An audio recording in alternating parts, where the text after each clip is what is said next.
All right, my friends. Hello, hello. Let me shut down the tunes here. Hope you're all enjoying a little of Art of Silence, my old school music that we had for years and years. And that's by a great artist by the name of Unique, UNIQ.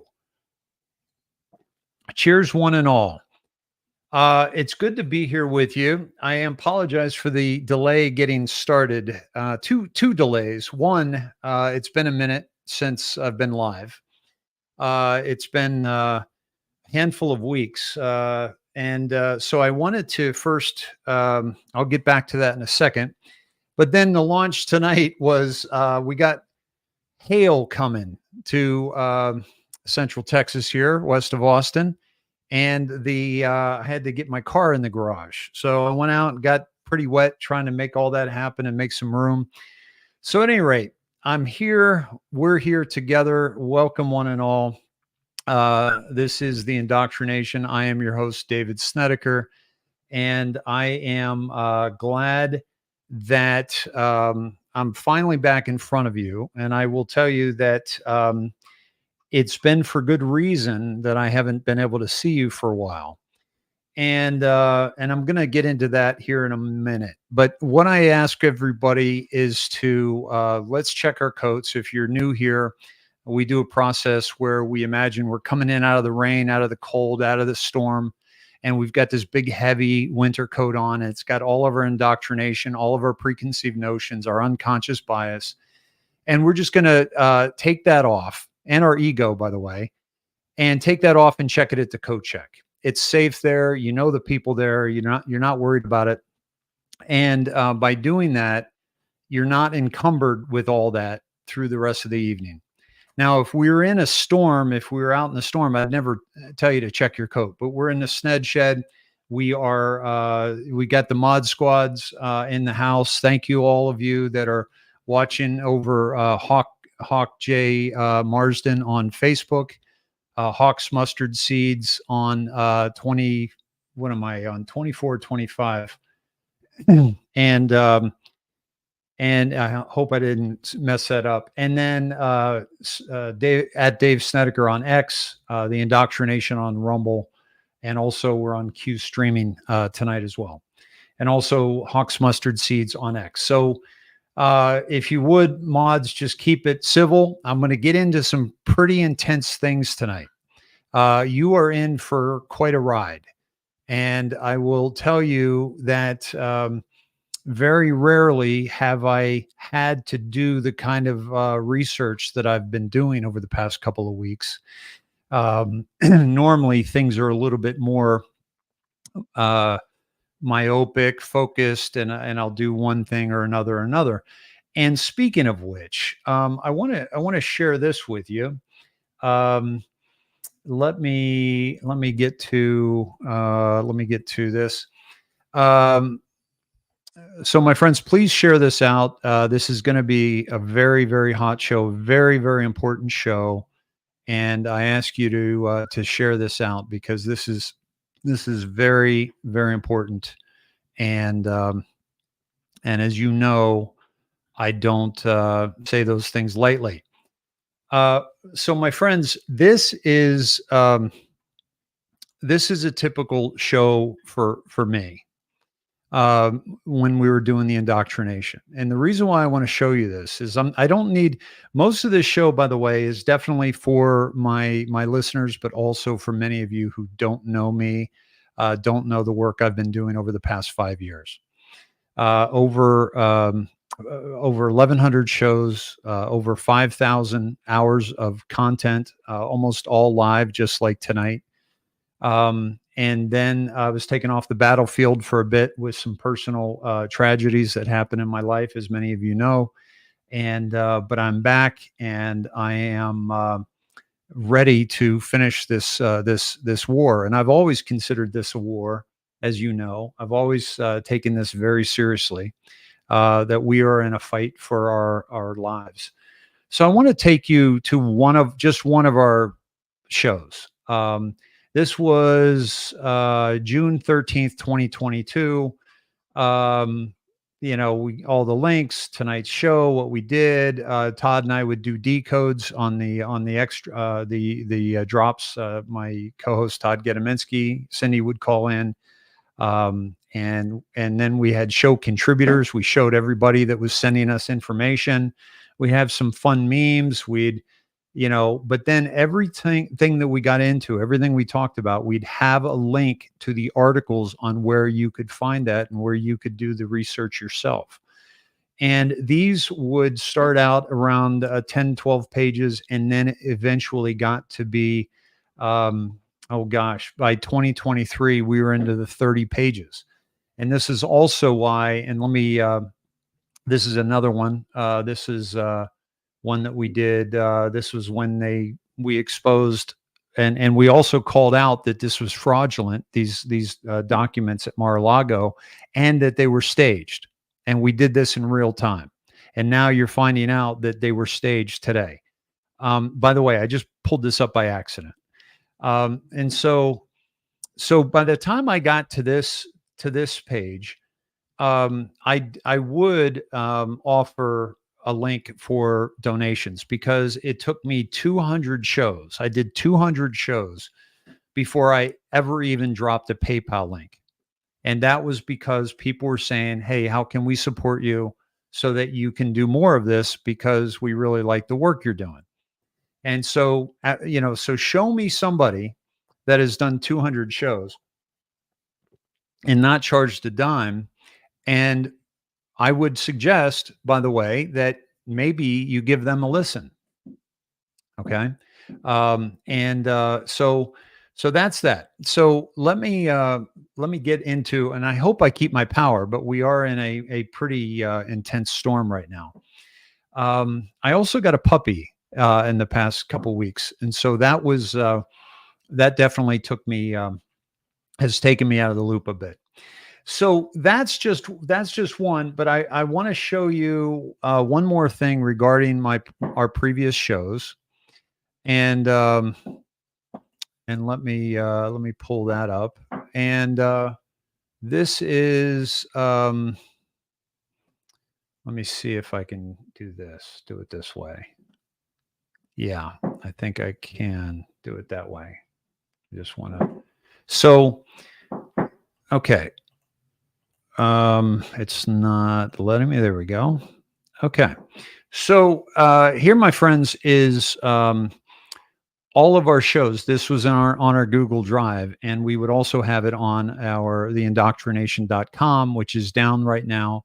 But these are, Thraldom Thursday, Christine Nance Taylor, Barbara Russler, and Jen Davis were my three producers that would put all these together and get them in front of me. But every single one of these folks is a significant, 20, 40 pages of receipts. Okay. Every show. And we would do these shows 6 nights a week. And sometimes, like I said, they would be 5, 6, 7, and we even had at one show 8 hours long. The reason why I share this with you is because if there's anything that I have gained a reputation for in this revolution, in this movement that we are in, is 1, integrity. I don't lie to you. And 2, I bring receipts. Okay. And if I'm talking to you about Q, many of you are into Q, some of you are not. But if I'm talking to you about Q, as you know, I also show you the Q proofs on how Q over and over and over again have been accurate. The people that have not been accurate regarding Q are the fake anons, those who don't understand the Q drops and are trying to give you something that they know you don't have, so that they can garner your attention. Okay. I'm going to get into that here a little bit more. So that leads us to, okay. Cheers, my friends. Let's download some great info tonight and have some great conversations. Welcome, one and all. If you're coming in late, this is the indoctrination. I'm David Snedeker. This is something like 1,100 and something shows, and I'm gonna get into a few things with you here tonight that are really going to, I believe, make a huge impact on the movement right now. And I'm bringing my receipts. Okay, so So the reason why I set this up is because I'm known for bringing receipts. I don't talk about things until I can prove them. I never, did a show with Gene Decode because I couldn't prove that what he was saying was accurate. I never did a show with many of the people out there that are being challenged right now. I've done a handful I've had a handful of guests on my show. Literally in 1,100 shows. Okay. It's not the way I set it up, but also I was being very careful of which direction I was going because we must be careful who we follow. And that is the title of tonight's show. And the reason why I chose that title is because I'm going to talk to you about a few of the people that you have questions about, and I'm also going to show you um, when I was calling some of these people out. Okay. This is, these are the Q drops, and this is be careful who you follow. Okay. And look at all these. Okay. Use logic. Um, beware of those who would profit from this movement. Beware clickbait. Okay. Define patriot. They want you divided. Attacks will only get worse. Um, Divided, you are weak. Together, you are strong. Um, Expand your thinking. Why are we being attacked? Because Q has been attacked. Q has been attacked almost as much as Donald Trump, which kind of tells me that maybe, just maybe, that that Q is the real deal. Because you look who your enemies are and you look who their enemies are. And when you realize that their enemies are Q and Trump, well, then maybe we should be looking there. Yeah. And so that's step one on this evening. Now, be careful who you follow. Okay. So I want to take you through a myriad of people that I called out very, very early on in this movement. And I've been doing this 5 years. I was awake longer than that, doing a lot of Facebook stuff, but I started broadcasting 5 years ago, March 11th, my birthday. Um, I called out Charlie Ward as soon as I found out that he was lying about the king. Okay. And back when we were doing lives, we were doing Charlie Ward numbers. He was in our chat. People were saying, you guys got to do a show together. I declined. I didn't feel right about him. And I was right. And I called him out very early on. You can ask M. Seeker of Truth, who did the documentary 30 Reasons Why I Don't Trust Charlie Ward. And he will tell you, he's done 3 interviews with me. He will tell you that that I was one of the first major, if not the first major, to call him out. Also, ask the collective consciousness gals that were doing administration for Simon Parks. Ask them when I called Simon Parks out, pretty much around the same time. Phil Godlewski. I was one of the first people that be threatened to be sued by Phil Godlewski.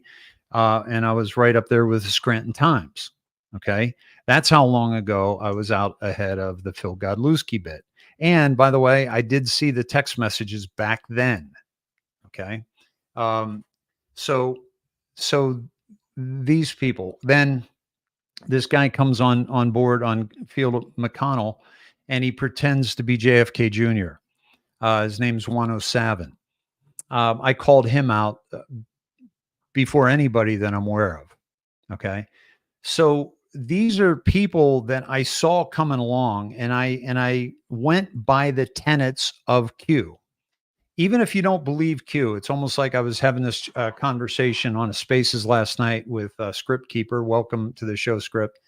I'm glad you're here. And he had a Spaces last night, so we were talking about some of this. So some of this will be redundant to him, but um, we were talking about that how that you don't have to necessarily believe in Jesus or believe in the Bible to get value from his teachings, the Bible's teachings, where, in other words, there's some things that are just common sense and are really good tenets to live by. Well, if you don't believe in Q, I would still offer to you that there are many tenets of Q that that are very valuable to you and I in navigating this minefield of these, false prophets, if you will. Okay. So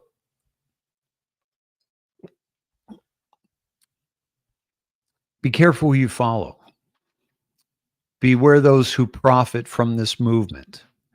Beware those who have, offer communication.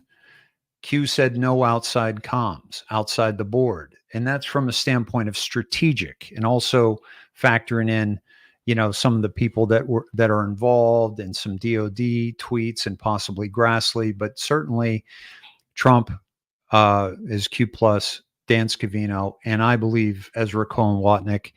I believe Barron Trump is involved. And I believe Trump may be one of the military, because he went to military school and he was the commander in chief. And so all told, less than 10, which means, 9 or less, know it all, know everything that's going on. Okay. And what's important to remember, and the reason why, and I take people down the queue, and I'm not going to talk much more about Q, but I just want to get to these tenets. And I'll bring it up once later. But these tenets are very important, because Q told us, beware those who profit, beware those who do. Me, I like I told you about the donations. I did 200 shows before I ever dropped a PayPal link.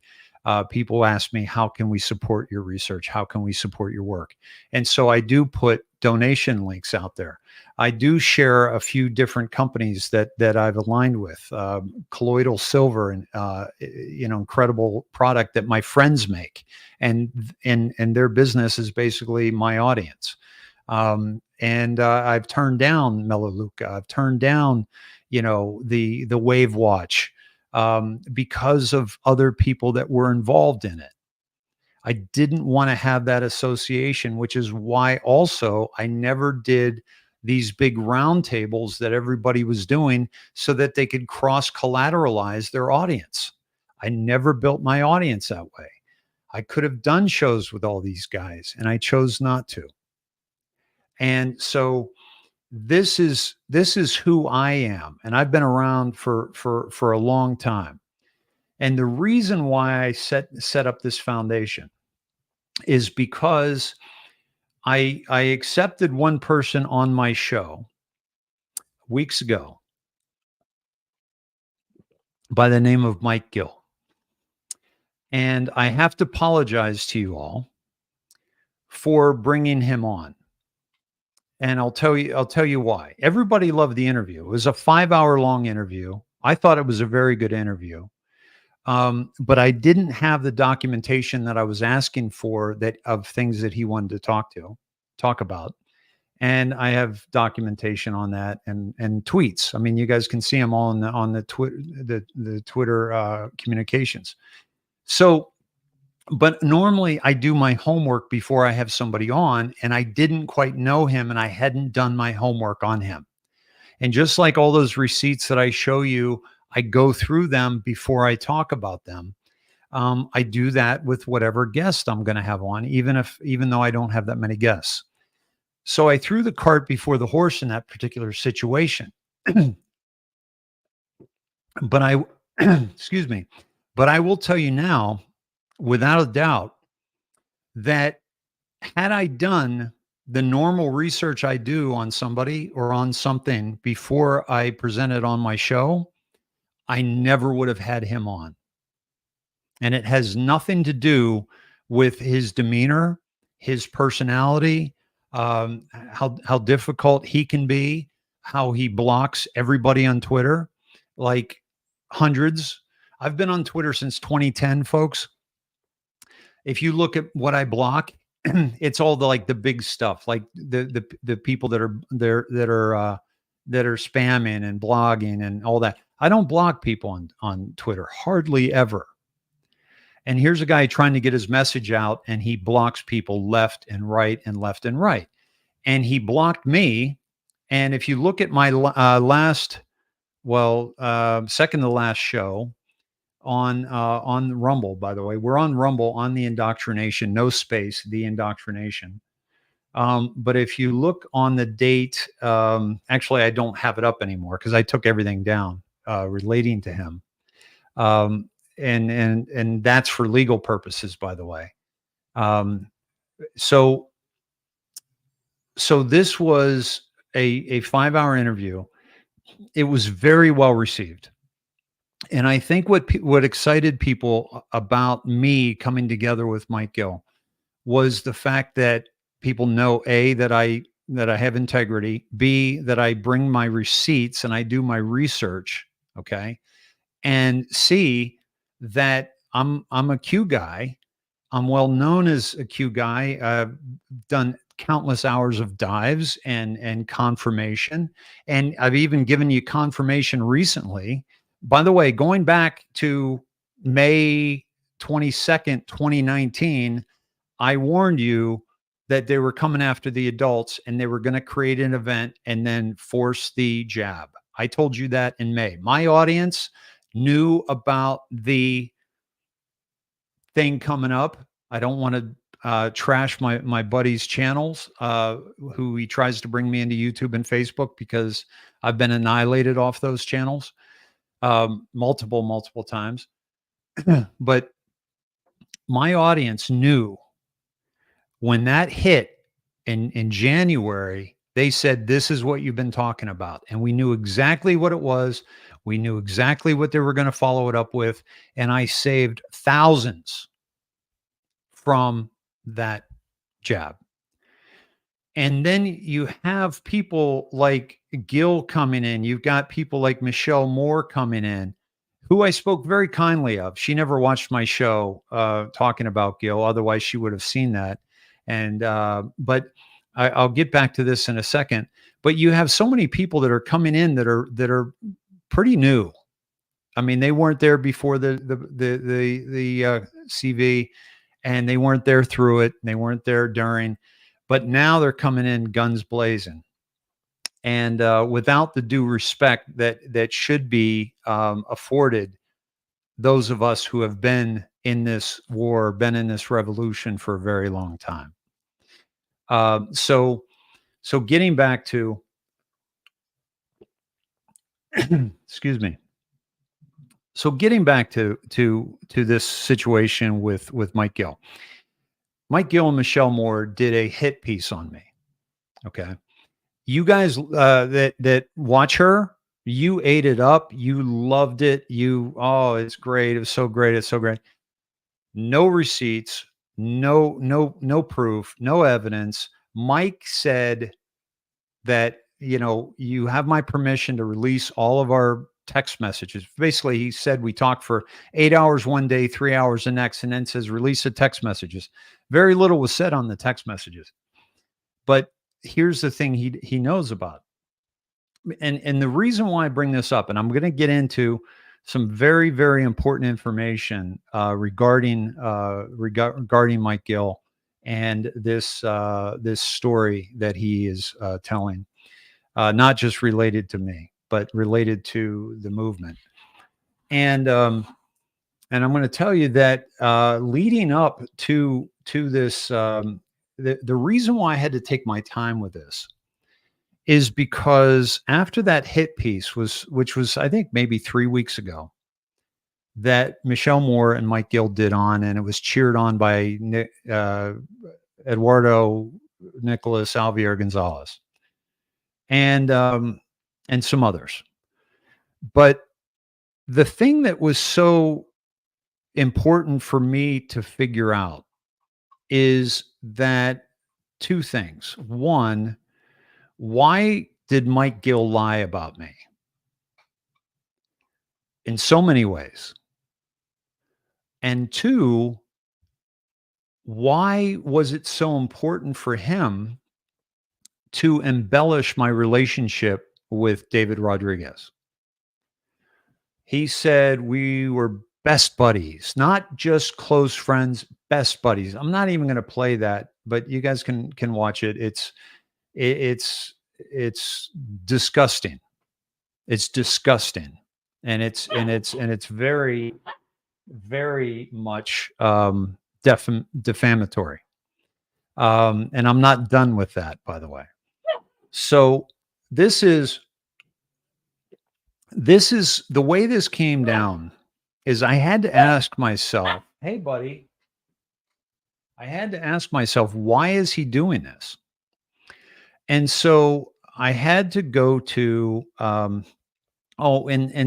so he hangs up on me, right? And blocks me and the whole bit when I'm trying to communicate with him. And then shortly thereafter, if I have it up, let me see. Yeah, just a couple things like that he doesn't, ask for money. I'll get to that in a second. That I stole money from him, which was a lie that he told Nick Alvier, who bought it hook, line, and sinker, and which is not true at all. And I talked about that in the videos that followed the video that he and I did. But this is going to open up a can of worms for you folks that is very, very important. Okay. And I believe, well, let me just share this with you. Okay. First of all, before we go there, I do need to show you this. And it's going to be in the documentation. Okay. So this is, so Mike Gill said that he was upset that I was trying to raise money for him. And that, because guess what? He doesn't ask for money. Well, he does ask for money. He's done 2 GoFundMe campaigns in the past year. And one has raised almost $6,000. The other's raised almost $40,000. Okay. And they were promoted by Brendan O'Connell, Johnny Cerrucci, and the MG show. And he raised all this money. And then all of a sudden, because people are criticizing him for when I said, hey guys, let's, I'm going to split everything. All the donations with Mike. He took offense to that. So he didn't take offense to it right away. He did later, but I handled that with him. Like he said, hey Dave, I don't want the money. You take care of your business, and then you can take care of me later. And my business was I had to cover some expenses and rent and so forth. And by the way, he's bringing in my personal finances into this, which is really childish. And so after he did that, after I took care of my business, I then went and I wanted to raise him money because I know he's homeless. But he's, I know where he lives. I know what he pays. And Michelle Moore is paying him money. He's taking her money, but he couldn't take money from me or my audience. And his rent is at least $2,100 a month. And because I know where he is, and she pays that, and she had paid it for 2 months when I talked to him. So then he said, no, I don't want to do any money at all after that. And I came live, and I also made a point to speak to his integrity and say, this wasn't what Mike wanted to do. So if donated your money and you want some of that money back, let me know. And to this day, you can do that as well. You can ask me for that. So, so this is important because it didn't make any sense to me why he was acting this way, and then I knew he had already raised all this money, so maybe that was the reason. So, so, but he uses this to make it look like I'm using him to grift, or I'm using him to get money in. I've never done that in my entire career. So I'm sorry, that falls flat. And this is why I took my time with this, because the people that know me, I know I don't have to defend myself. I don't. They know me. They know my integrity. This guy was trying to besmirch my character, but he's got a habit of that. Okay? And it looks like maybe some others are catching that habit as well. So that was addressed. Crash was on that conversation that whole week when I was taking care of that, and that was taken care of. And then he gets on the phone after he hangs up on me and tells Nicky Alvier that I stole money from him. Never happened, folks. He wouldn't accept it. I tried to give him money because he's homeless. Who doesn't want to raise money for somebody who's homeless, right? But he said, Michelle's paying me. I'm good. She takes care of everything. So it's okay that, because you don't know about that. But if he asks for donations, then it looks like, it's getting in the way of the message. Well, this message is about 17 years long. It's been going on a long time. But I'm going to tell you this path that Aaron Day, who he will discredit, by the way, of course, because he does this with everybody. But this is something that Aaron Day made up, and I'm going to get to a document, by the way, that I'm going to share with you on Telegram that you can pull up, and it's got all the receipts that I did over this whole thing, and you can see what I came up with. Mike Gill seeks a new anti-corruption ally. I'm going to introduce you to several of them, and they want to do a show with me, by the way. But I wanted to do this. I wanted this to be from me in my research, and then later do a show with those who, by the way, in all my research, couldn't find one person that would speak nicely about Mike Gill that has been involved with him in this past. Seek a new anti-corruption ally like me, like these other guys. Convince or turn them against their predecessor. Use deploy until they're too informed or problematic. Destroy their credibility. Seek new corruption ally. I'm going to introduce you to Johnny Cerrucci. Turn against them. Turn them against their predecessor, or convince them that they're the one to be talking to. Okay, he did that. Deploy them until they're too informed or problematic. He left because he found Brendan O'Connell. So he destroyed his credibility. He told Brendan O'Connell that Johnny Cerrucci and his wife stole money from him, like he did with Nick Alviar and Michelle Moore. And then he seeks a new anti-corruption ally. And this is a path. This is a path of a severe narcissist. And I'm going to say this because it's so important. When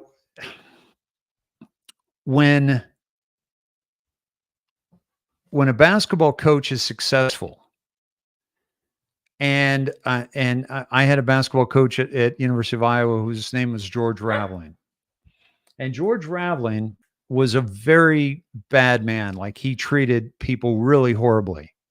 If you were below him, if you were his peer or you were above him, he was quite jovial. But the problem is that when you have success or you have something that people need, you can get away with that behavior.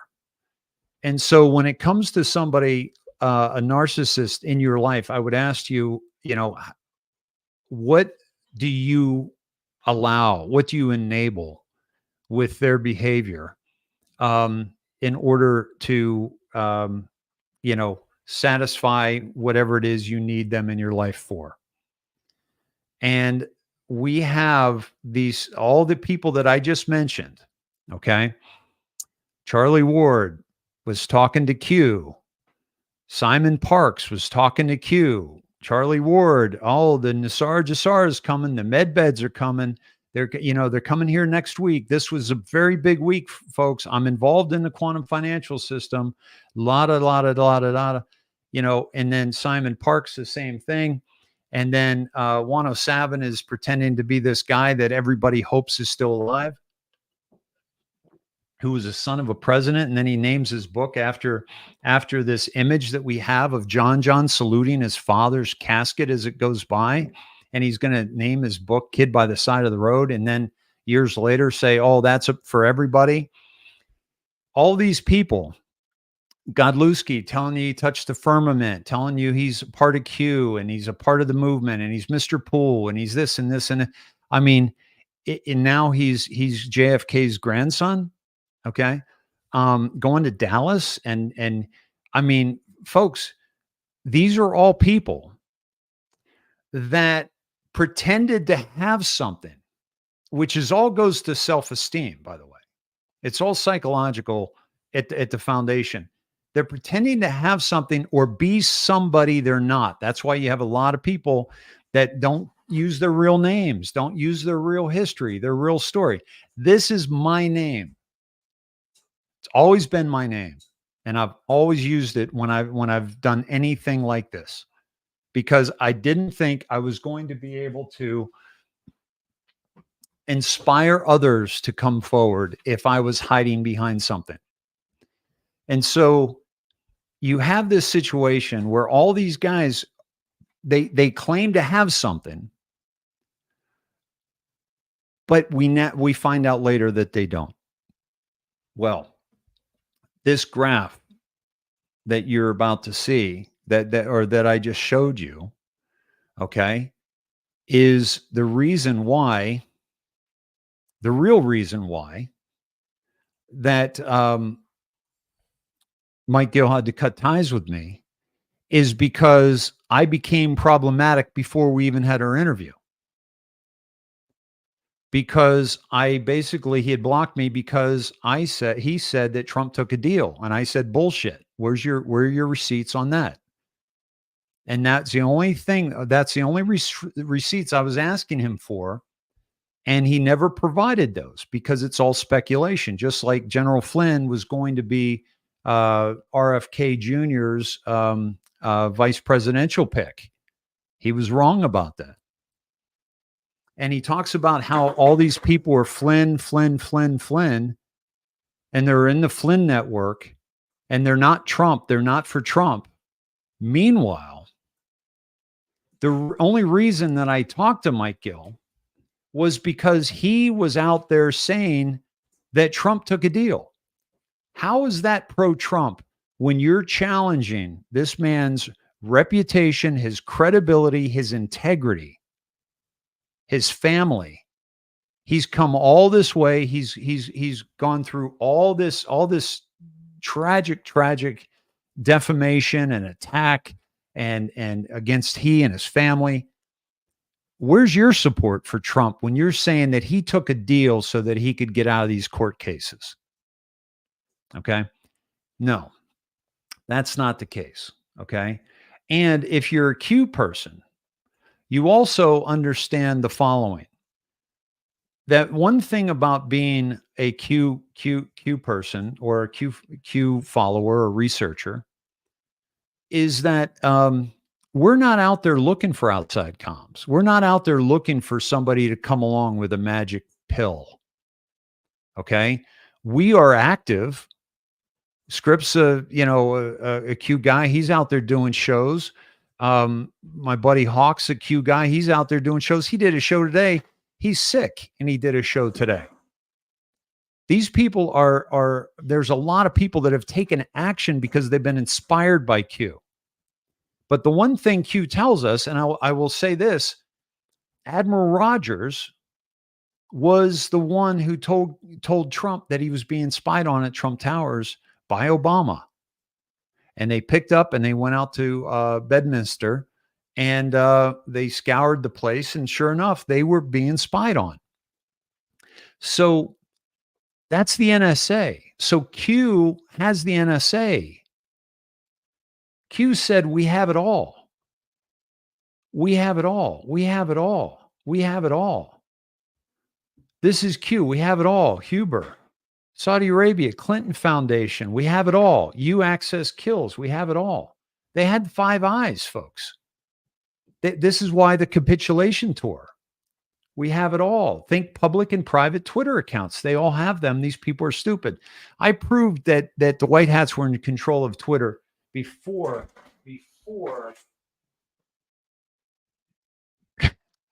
he got a light bulb. Before they brought Musk in. Okay. They know how they were communicating through Twitter. Snowden, testify then drop. We have it all. These people are stupid. Fireworks. We have it all. Class action lawsuits are effective. Global. At Jack, you're next. What is Jack's secret T handle? Why do you think they got rid of Jack? Why do you think they brought Musk in? To share the Twitter files from their grand poobah of the left, which was the the Musk who's going to save everybody, with Neuralink and save the environment with his electric cars and take us all to Mars and all that bullshit. Okay. We have it all. We have it all. We have it all. Nowhere does it say we have it all except the stuff that Mike Gill has for us. When Mike and I were talking about Q, he was like, I smell bullshit when I see it. He's not a Q guy. He's never going to be a Q guy. He's too arrogant for that. And he's too full of himself and what he thinks he has. And I'm going to get to that in a second. But he said, what does Q say about me? What does Q say about you? Nothing. Q hasn't said anything about you, Mike. Sorry to break the news to you. So listen, this is not I'm going to get back at Mike Gill. Okay.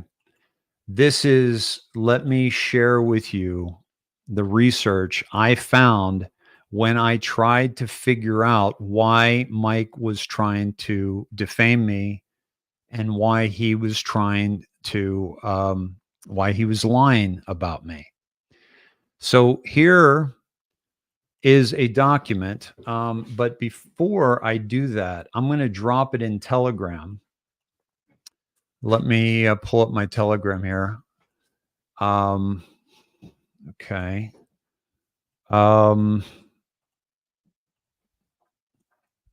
Please share this out, folks. This is going to get really, really juicy here in a second. This is my Telegram, the Indoctrination, DavidSnedeker. Lovely portrait there by Kevin Willett. So let me go back and let me drop in this file, which is called Mike Gill, Defamation Nation, Receipts, Links, and it's a PDF, okay? And it has the receipts that I'm about to talk to you about that I've been doing research over the past couple weeks, okay? In between caring for a dog that is biting me right now, okay? A little puppy. Come on, dude. Chill out. So this is my Telegram, and I don't use that much, but it was the place that I actually knew, thanks to my friend Diana, who said, yeah, you could drop that document on Telegram. Let me make sure it opens up. Yep, it opens up perfectly. Okay. All right, my friends. So let me get into this. This is so whenever I do research, I try to put things into context. I try to find out, okay, who came before me? Who knew about this guy before I did? And it turns out Let me. I pulled up the wrong thing. I'm sorry. That's one of the articles. Okay. No, that's not it. That is not it. Here it is. Okay. All right. Apologize for that. Now I'm gonna blow it up here for a sec, because it's important for you to be able to see this. And let me go in a little bit bigger. Okay. So these are my dog's name is Jasper, and he just came over. So I will say let me start with saying hi. Come here, buddy. Come here. Come on. Come here. Come here. Come on. Come on. Come say hi. So my daughter named him. This is Jasper. Okay. He's 9 weeks old, and I think I'm going to keep him. I just got him, and yes, he likes to bite and he likes to play. So there's Jasper.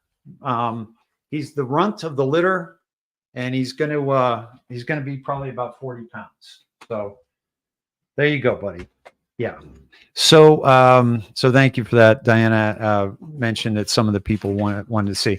Folks, I'm not really looking at the comments right now. My apologies, but I want to stay focused on this and get us through this. So that's why I'm not really focused on the interaction. Normally in my shows, I like to do quite a bit of interaction. We've got a 1,000. Let me see. We've got about 800 on X. So welcome everybody on X. 36 on Hawks X. 160. Excuse me. On Hawks Mustard Seeds X. Please go and share some love there with him. What's up, buddy? And by the way, I didn't know how I was going to do a show with this dude, and now I'm finding out that it's not the easiest thing to do. So on my Rumble channel, let me see what we got here. Hold on. Come here. We got 630 over on Rumble. So we're if you add on another couple, we're doing okay. No. Okay. So come here. Come up with me. Come here. All right. So these are the people that I reached out to for their story and evidence of Mike Gill. Okay. This information is presented as a tool for initial and further research. The people mentioned below vary on many issues, but have two things in common. One, none of them charges for any of their content that I'm aware of, with the exception of Brendan O'Connell, who is on Patreon. Okay. They've tried to help Mike Gill. After experiencing him, they all share a deep disdain for Mike Gill and his deception, and will never help him or interact with him again. Many thanks to all those who contributed to this research. Okay. Now, the first person I went to was Aaron Day. Okay. Aaron Day is the only person that got sued alongside of Mike for defamation. Okay. So Aaron Day was attacked just like Mike Gill was attacked. Okay. And Aaron Day has actually paid out more in that defamation cases than Michael Gill has. Okay. In 2015, Aaron, who was running for Senate, sought to help Mike Gill on the ballot to run for governor of New Hampshire, as he was already running but wasn't on the ballot. Now, remember the cycle that Gill does. He has discredited Aaron Day. He's discredited everybody that I'm going to introduce you to. But why? And is everybody wrong except Mike Gill? So Gill was already running, but he wasn't on the ballot. Gill could not get on the ballot because he wasn't registered to vote. Aaron pled on the ballot to the ballot commission, but Mike couldn't make the meeting because he was in court, which he has spent a lot of time in court. Mike ran. Actually, he hasn't spent the time he needed to win his cases. Mike ran as a write-in, but did not receive enough votes to be counted. Aaron was present with Mike in New Hampshire late 2015 through 2016. Aaron was sued twice alongside Mike Gill as a co-conspirator to commit defamation. Aaron spent 7 years in court. Aaron's insurance had to pay out $2.5 million. Mike lost $1 million in real estate collected from losing the court case. Mike didn't lose $274 million. Okay? This is important, my friends. When you think about Mike Gill and he says he shows you all his beautiful homes and all his biggest barn in the country, the biggest horse barn, and he tells you all the stories about all the money he has, and he says he gave up $274 million. Do you have this picture in your mind that he actually lost $274 million? Well, I'm going to show you evidence that he was over $3 million in debt, and that the people that needed to collect that money have only collected $1 million. Aaron claims that Mike has hired and fired 89 lawyers. And I've talked to a couple other people that couldn't put a number to it, but said it's quite extensive. Aaron says Mike was not offered $50 million and provides proof. And I'm going to talk to you about that in a moment. That is the main thing. When Mike tells you that he turned down $50 million, okay, that's his whole story, that he turned down $50 million. And I'm going to take you to that right now. I'm going to let you down. Okay. And by the way, I'm going to get to that in a sec. But of all the podcasters that platformed Mike Gill, Aaron said David Snedeker is the first to seek my point of view. Let me ask you guys something. Of all the people that you've seen interview Mike Gill, did nobody ever think to no, go get your toy. Did anybody ever think to, I don't know, do some research on this guy? Because it didn't take me long to find out this stuff, and it didn't take me long. And why wouldn't you talk to Aaron Day? Come here, buddy. Come on. You can come up again. Come on. Why wouldn't you talk to Aaron Day? Aaron knows this guy better than anybody. Why? Because Mike is defaming him every time he has an opportunity. Okay. So Aaron did an X Spaces in January. Okay. He hasn't been talking about Mike Gill for quite a while. He did an X Spaces in January of 2024 with several others who had been severely wronged by Mike Gill. Below is a link to the first hour of that Spaces, which lasted over 4 hours. The rest can be seen here on @DefiantTillIDie, which is on X. Okay. Another person who has been severely mistreated by Mike Gill. So you can see Defiant Till I Die, and you can also see the whole thing on there. And I've got some timestamps for you as well. This space has resulted in 2 major New Hampshire Facebook accounts taking down all of Mike Gill's videos. He'll tell you that they're up on YouTube because they're evidence, right? No, why were they able to be taken down off Facebook? This is the first hour of the Twitter space, aired on January 6, 2024. The people on the space as speakers are not only well acquainted with Mike Gill, but also know his con. The second hour show the actual lawsuits that were filed by Mike Gill against Aaron Day and his many clients that were then trying to bring up Fed charges in response to Mike's numerous filings of defamation, where he was over $3 million in debt, with proof here. This X Spaces, my friends, if you're going to take anything Mike Gill says seriously, is an absolute must. Is an absolute must. Come here. Come here, buddy. There we go. You want to be on my lap? All right. So this is an absolute must. And also, Aaron Day's wife. And by the way, the defamation runs deep with this guy. Remember, the $274 million was the largest ever in U.S. history defamation case. And you can hear from one of the jurors, by the way, that these aren't corrupt judges. These were jury findings. These were jury awards. And you'll see a link to one of the articles on a juror who actually told you why they said they came to the amount that they did. Eileen Day, Aaron's wife, worked for Gill. Testimony timestamp here are the X spaces. Also, she shares a story of Mike putting personal, intimate photos of an employee in a video online, a complete violation of trust, which he's very good about doing. Okay, violating trust, that is. All right. The reason, after he hung up on me, he doxed David Rodriguez's phone number.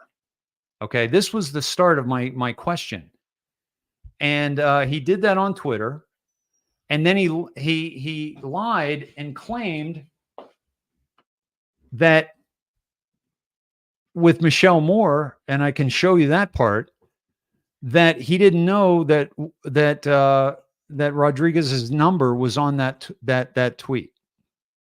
Okay, so he will share information, which is and then he tried to link Nino and Juan, because Nino was introducing him, saying, this is Juan O Savin, introducing Mike because Mike asked him to do that. And I explained this in my video, guys, by the way, when I kind of said goodbye to Mike, right? And by the way, I said, hey, Michelle Moore's doing a good job. If you guys want to see him, go to her show and you can watch him, because I hadn't dug like I have down. Okay. Now I don't recommend either of them. So and I can show you that, but I want to get in. I want to stay on track here. But I have all those receipts. I have the tweets. I have the doxing, the defamation, and I'll get back to that. Johnny Cerrucci. Okay, he reached out to Mike Gill when Mike was in really bad shape. This was in 2023. And Johnny did 5 shows with Mike. Johnny bent over backwards, offered to introduce him to his congressperson, offered for Mike to live with him, and he and his wife raised money for the GoFundMe campaign Mike set up. Mike supposedly turned down someone who had offered him $250,000 when he was desolate, and that's why he did this, to raise money for Mike. Mike moved on to Brendan O'Connell and accused Johnny and his wife of stealing money from him, and accusing Mike of being I'm sorry, this is a mistype, accusing Johnny of being a Vatican spy.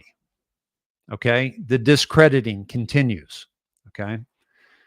The Mike Gill GoFundMe account, which Mike set up on February 9th, 2023, raised $5,707. And that is what I showed you earlier on the GoFundMe, and here it is. This is the one that Mike set up, and Johnny helped him raise money for. Okay, so he'll take his money, but I guess he's since Michelle's paying him, he doesn't need the donations anymore. And then they can keep that on the down low and make up stuff like all she's sending him are shirts and razors. Johnny said David was the first podcaster to reach out from my experience and story regarding Mike Gill. Why didn't anybody else reach out and get the stories of the people that came before? Because that's what the burning bridges does. That's what the defamation does. So you can listen to Johnny talk about the Mike Gill experience. And you know what Johnny calls that experience? He calls it fucked by Gill. Okay. And he was absolutely betrayed. And you can find Johnny. I'm like, what are you offering me interviews for? I'll find my own people to interview. Big blow up with her. Started our downward spiral. I don't know why the speed is up. I went on and I found Mike Gill and I thought, wow, you know what? I'm sorry, Penny. This guy has a dynamite story. The guy has a dynamite story. Johnny Cerrucci attacked, betrayed by unbalanced Mike Gill. Let me get involved. And sure enough, they're absolutely right.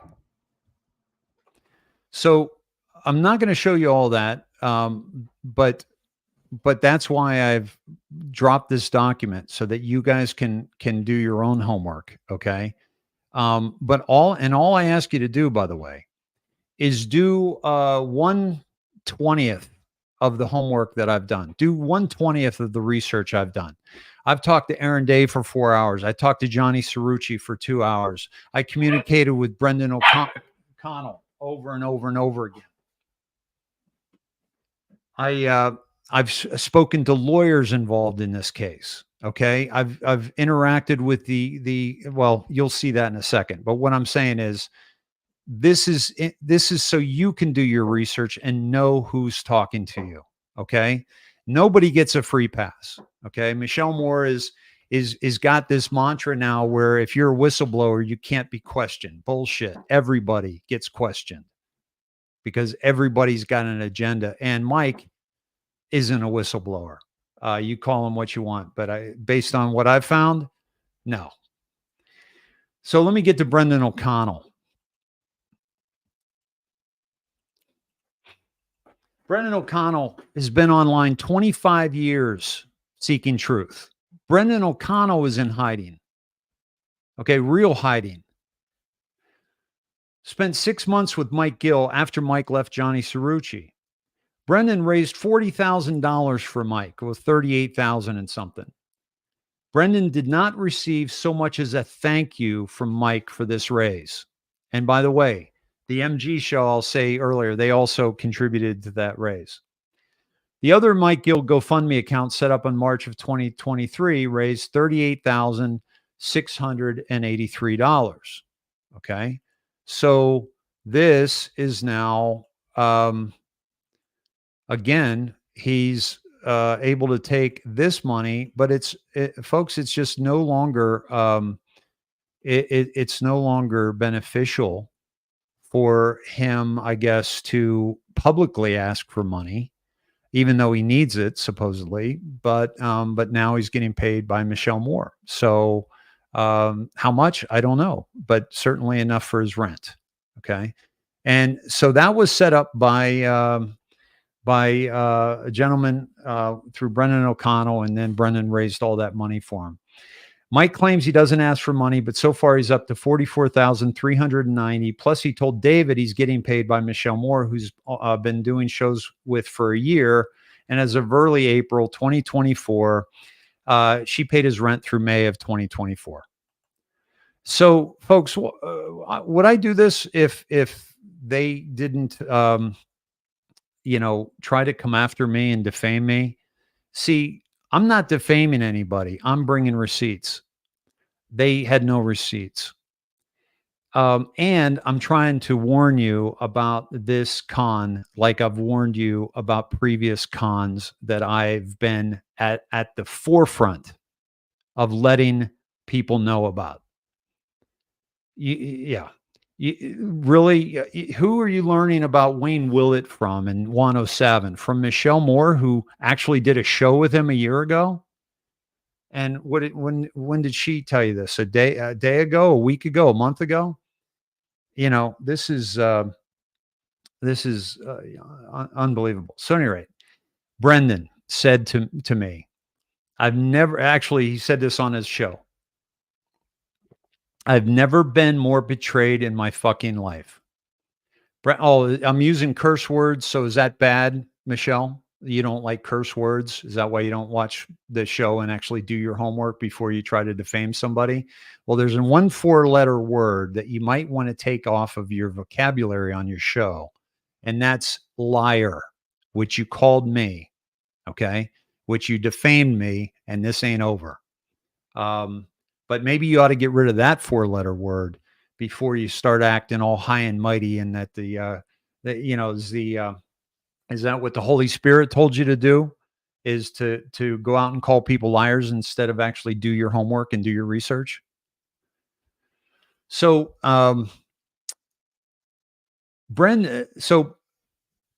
Brendan claims that Mike has PTSD over his experience with Mike Gill. Like Brendan says, he has PTSD from that experience. Okay. And he claims that Mike Gill is working for the corrupt deep state DC FBI. And here's why he says this. Brendan had a direct contact to General Milley, whom Brendan offered to deliver Mike's documents to. He also offered to get Mike's documentation to Arizona State Representative Liz Harris. Brendan offered to take Mike's full PDF to U.S. Congress. Mike never provided Brendan documentation, just like he never provided me documentation, and just like he never provided Johnny Cerrucci documentation, which I forgot to mention. Johnny wanted to get his documentation to his congressman, his congressperson, because he had a connection there. Mike never got it to him. Brendan has evidence of where Mike is living currently, which I am now in possession of. Brendan believes Mike is in FBI protection because he believes Mike has important information, even though Mike hasn't presented evidence to support this belief. Brendan also believes the FBI is keeping Mike. So listen, this goes against my narrative. I don't think Mike has anything worth outside of interest in New Hampshire. And I'm going to get to that in a minute too. But I'm telling you that what Brendan believes, and by the way, we all differ. All of us, the guys that I've talked to, these aren't Q guys. Okay. They think I'm an idiot because I'm a Q guy. Okay. We have very different beliefs, but the one thing that we all believe and we all have experienced is that this guy is a train wreck. And he will not provide the documentation that he claims he has in the way that we've asked him to do it, so that it could actually be used if it's valuable at all. But I'm going to get to all that in a second. By the way, let me say this. 2 jury trials in New Hampshire. Mike did not provide evidence for the defamation against those 3 men and 1 other man, Alexander Walker. He did not provide evidence of the claims that he made of them being in a cartel or having any connection. He provided no evidence, and that is why one case was $274 million and the other case was $5 million. Okay, against him, and it was a jury of his peers. Okay, and I'm going to show you his cases, all of his cases, and you're going to be blown away. But he couldn't stop the largest defamation case in history before Alex Jones had that case in Connecticut. Mike Gill's was the biggest. He didn't have the evidence against the cartel, against these men, to stop that from happening, and somehow he's going to save us.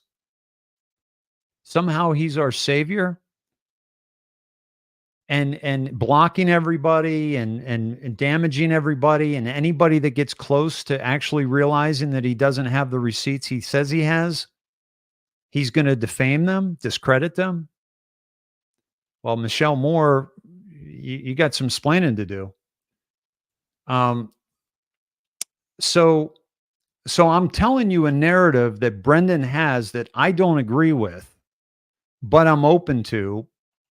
But I'm doing this because I want you to know what I know. Brendan also believes and he's never presented evidence to support this belief that Mike is being held by the FBI. Okay. And by the way that Brendan was able to find out where Mike didn't tell him, was something that the FBI, if they were keeping him in a safe house, in my opinion, would never have allowed to happen. And it was the metadata on a photo that he sent. Brendan also believes the FBI is keeping Mike from being able to share this information with those Brendan tried to get it in front of, and claims the corrupt DC FBI tanked Liz Harris's Arizona State rep run because Brendan was going to get her the information. So even though Mike never presented the information, the documentation to Brendan, never got it to his contact with General Milley, never got it to his Liz Harris, okay, never got it to him so he could present it to Congress. He still believes that the FBI is keeping him from sharing that information, and he believes that the corrupt DC FBI is controlling Mike Gill and his information,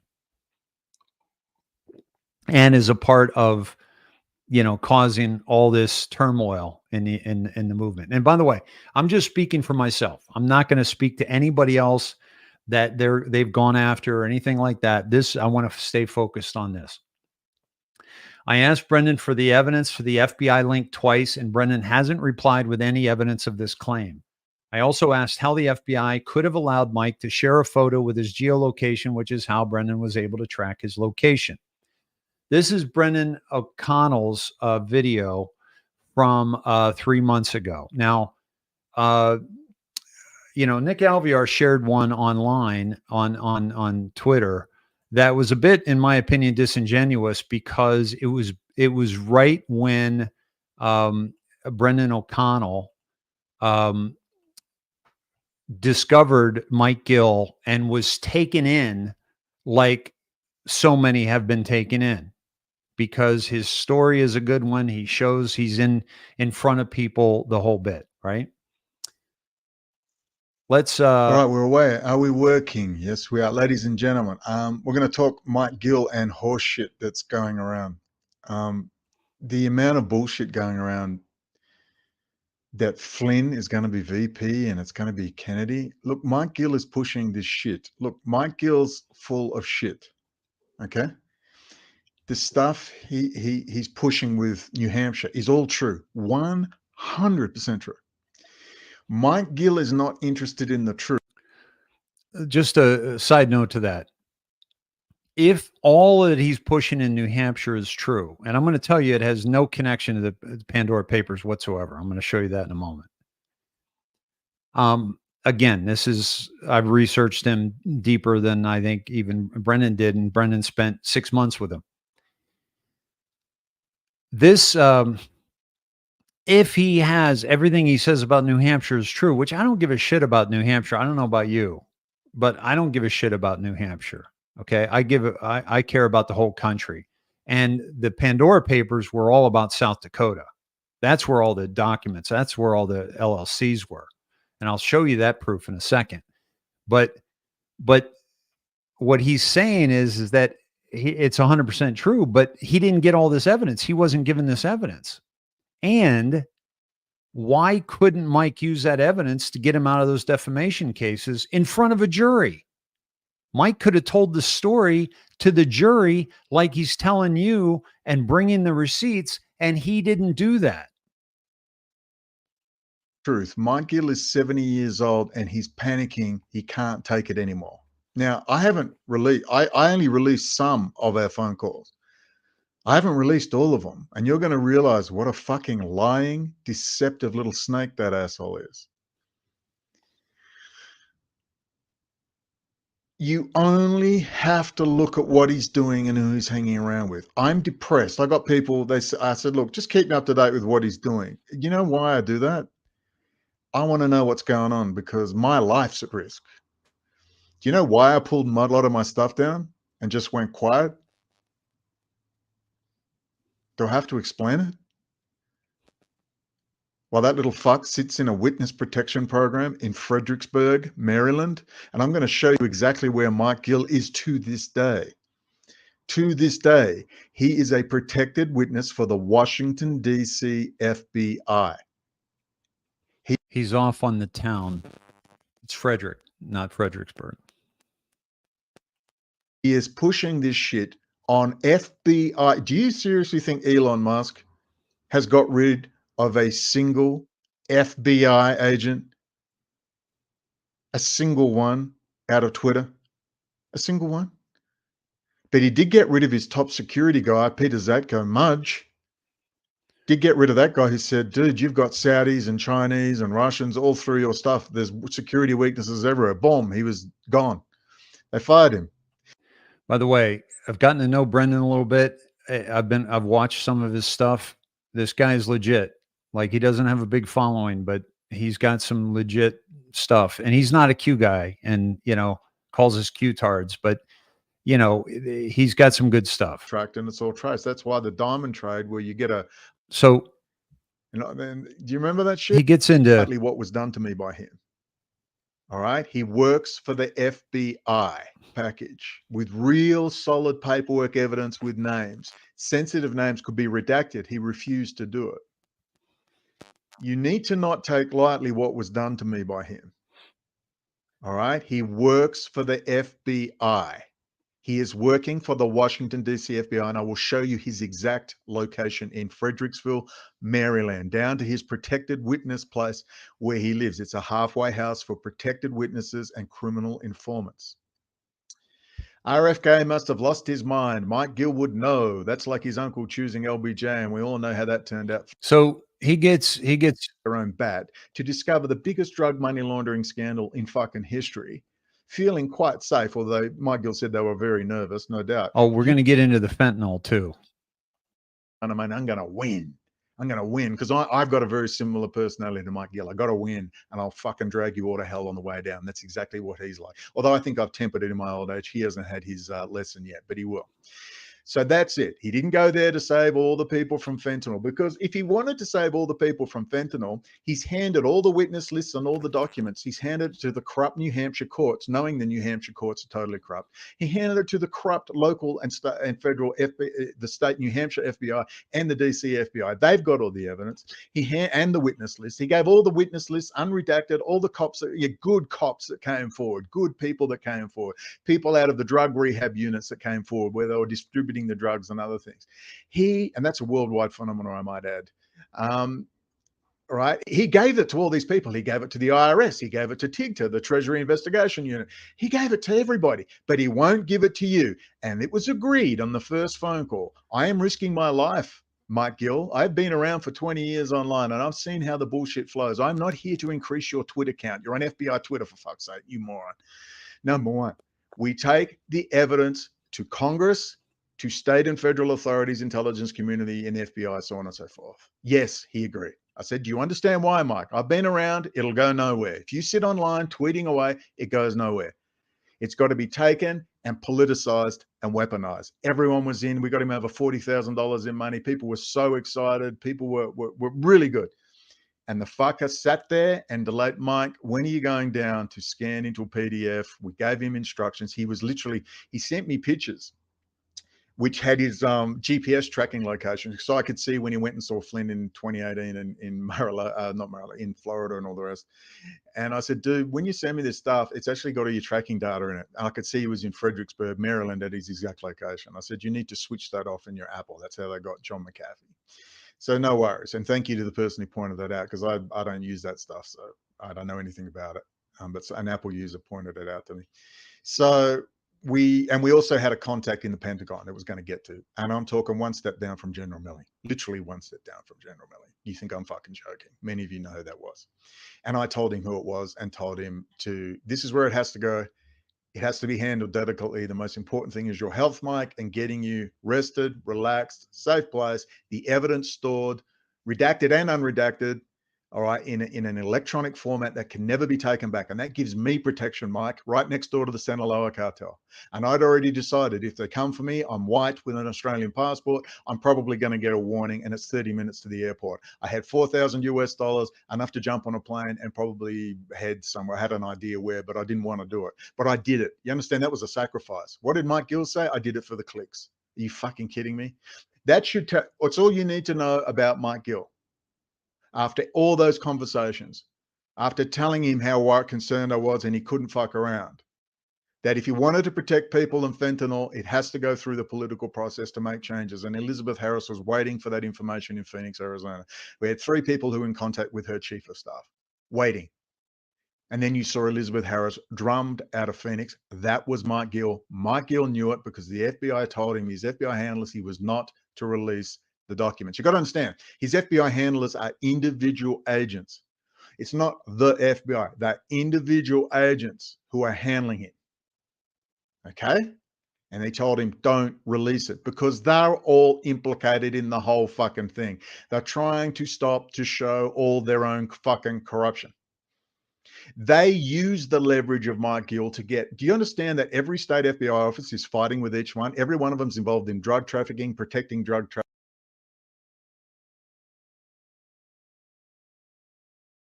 Sorry, he gets into the FBI here a little bit, which I don't think we need. But I recommend you watch this with him, and I want to keep moving forward because this is again one of many folks that that is really mind-boggling to me. Once I started digging in, I got to be honest with you, I haven't enjoyed the past couple weeks, with the exception of my new puppy, because of the shit I've delved into with this man. Patrick Howley, the Epic Times journalist, who he'll defame as well, by the way.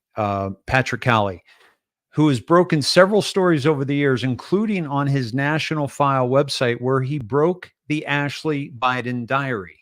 Okay, so wait a minute.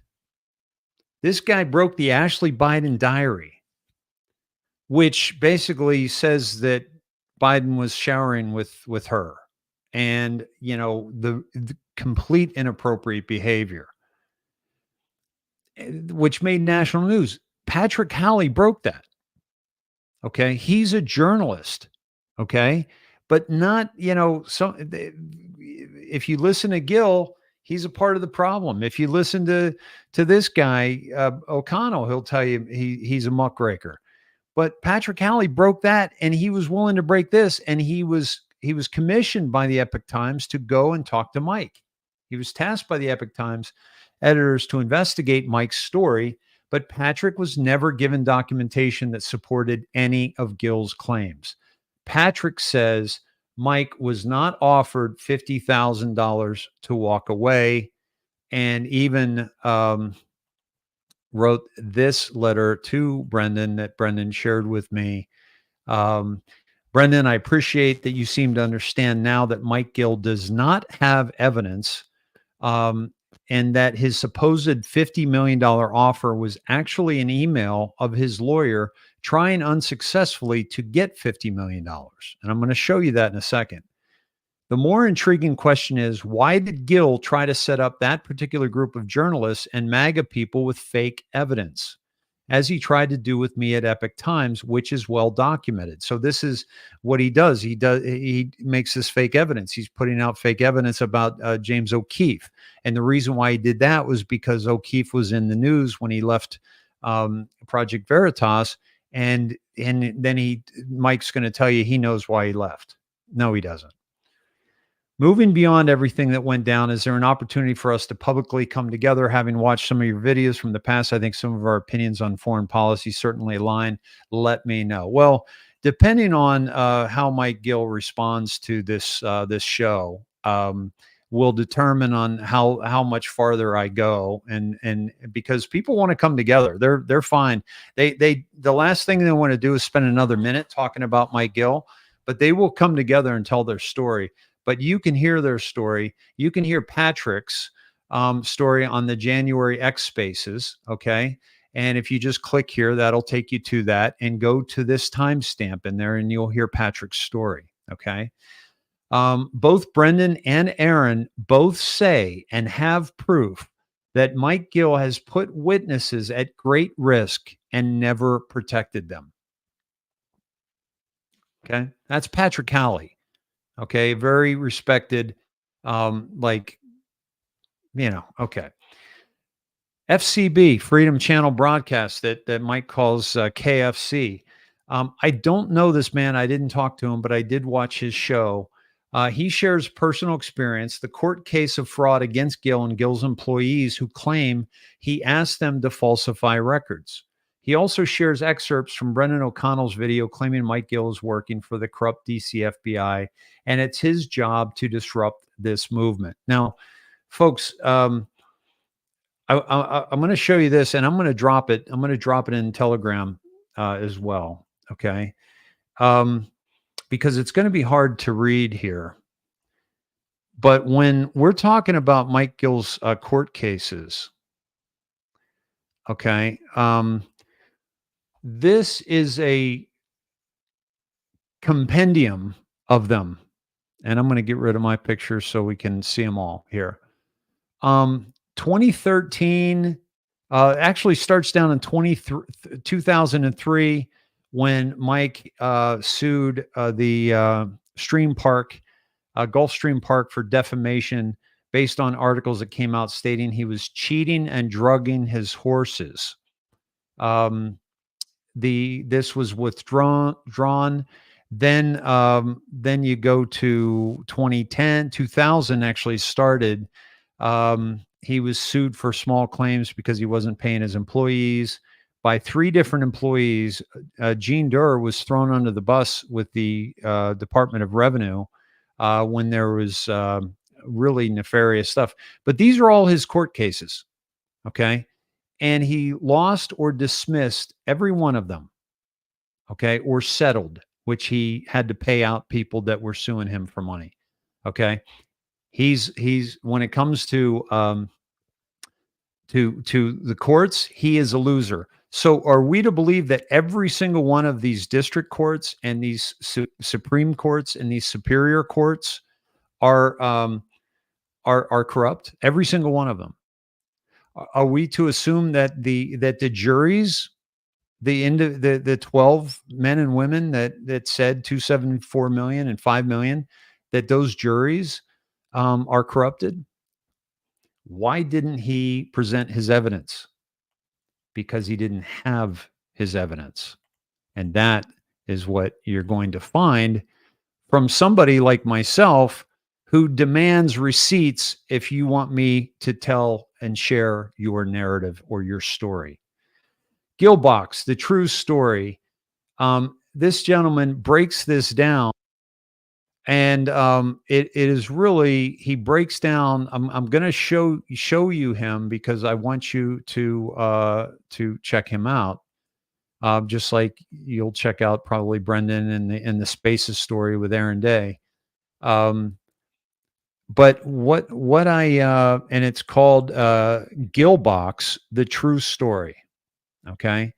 And this guy's got 50,000 followers on Rumble. I don't know him, but you know, it's he tells the story, the many faces of Mike Gill, and he takes you down and he shares some of Brendan's stuff and he takes you down this pathway. And it's really powerful. Why? Why are these stories so damn powerful? Well, how about because they're firsthand stories of people that tried to help Mike by introducing them to their audience, introducing him to their audience. And then Mike fucks them. And it's consistent. And it happened really quickly with me because I was asking for receipts, which I was criticized by Michelle Moore and Mike for asking for receipts before the show. Like, hey, just send me what document you have that you want to talk about. Like, send me some documents you want to talk about. You know, and I watched some of his videos. They were unwatchable, both with Michelle and with the other stuff. So, so documents, why don't you have 10 documents ready to go? Oh, let me send you this so we can go over this subject. Okay. That's because it's all bullshit. All right. Now, this is, the news article, okay, that that FCB is breaking down, and it's one of the ones that I found as well. And it's very basically he's being sued by his employees because there was the Department of Revenue was in, and the mortgage specialist had been thrown a how much was it? It doesn't say how much it was. Oh, here it is. The banking department fined the company $425,000 for violations of state and federal law. Okay. Mike was trying to get them to participate in lying about it. They both claim they were fired for refusing to participate in illegal activity, first of all, and also for lying about it. The mortgage specialist, one of the largest retail mortgage brokers in southern New Hampshire, one of, right? Supposedly it's the biggest in the world, or biggest in the United States. But that's kind of like, saying that you're the largest, brokerage firm. Let me give you just a little advice, Mike. If you're like filling out your resume for a job, you might want to leave out the lead up to 2008 that you were the largest, the number one writer of mortgages, especially the ones that you figured out how to do 40-year mortgages with a balloon payment. You might want to leave that off your resume. It's kind of like a doctor who's trying to get a job at a health clinic, and he's got, during 2020 and 2021, I gave out more jabs than anybody. Yeah, that guy's rethinking his resume.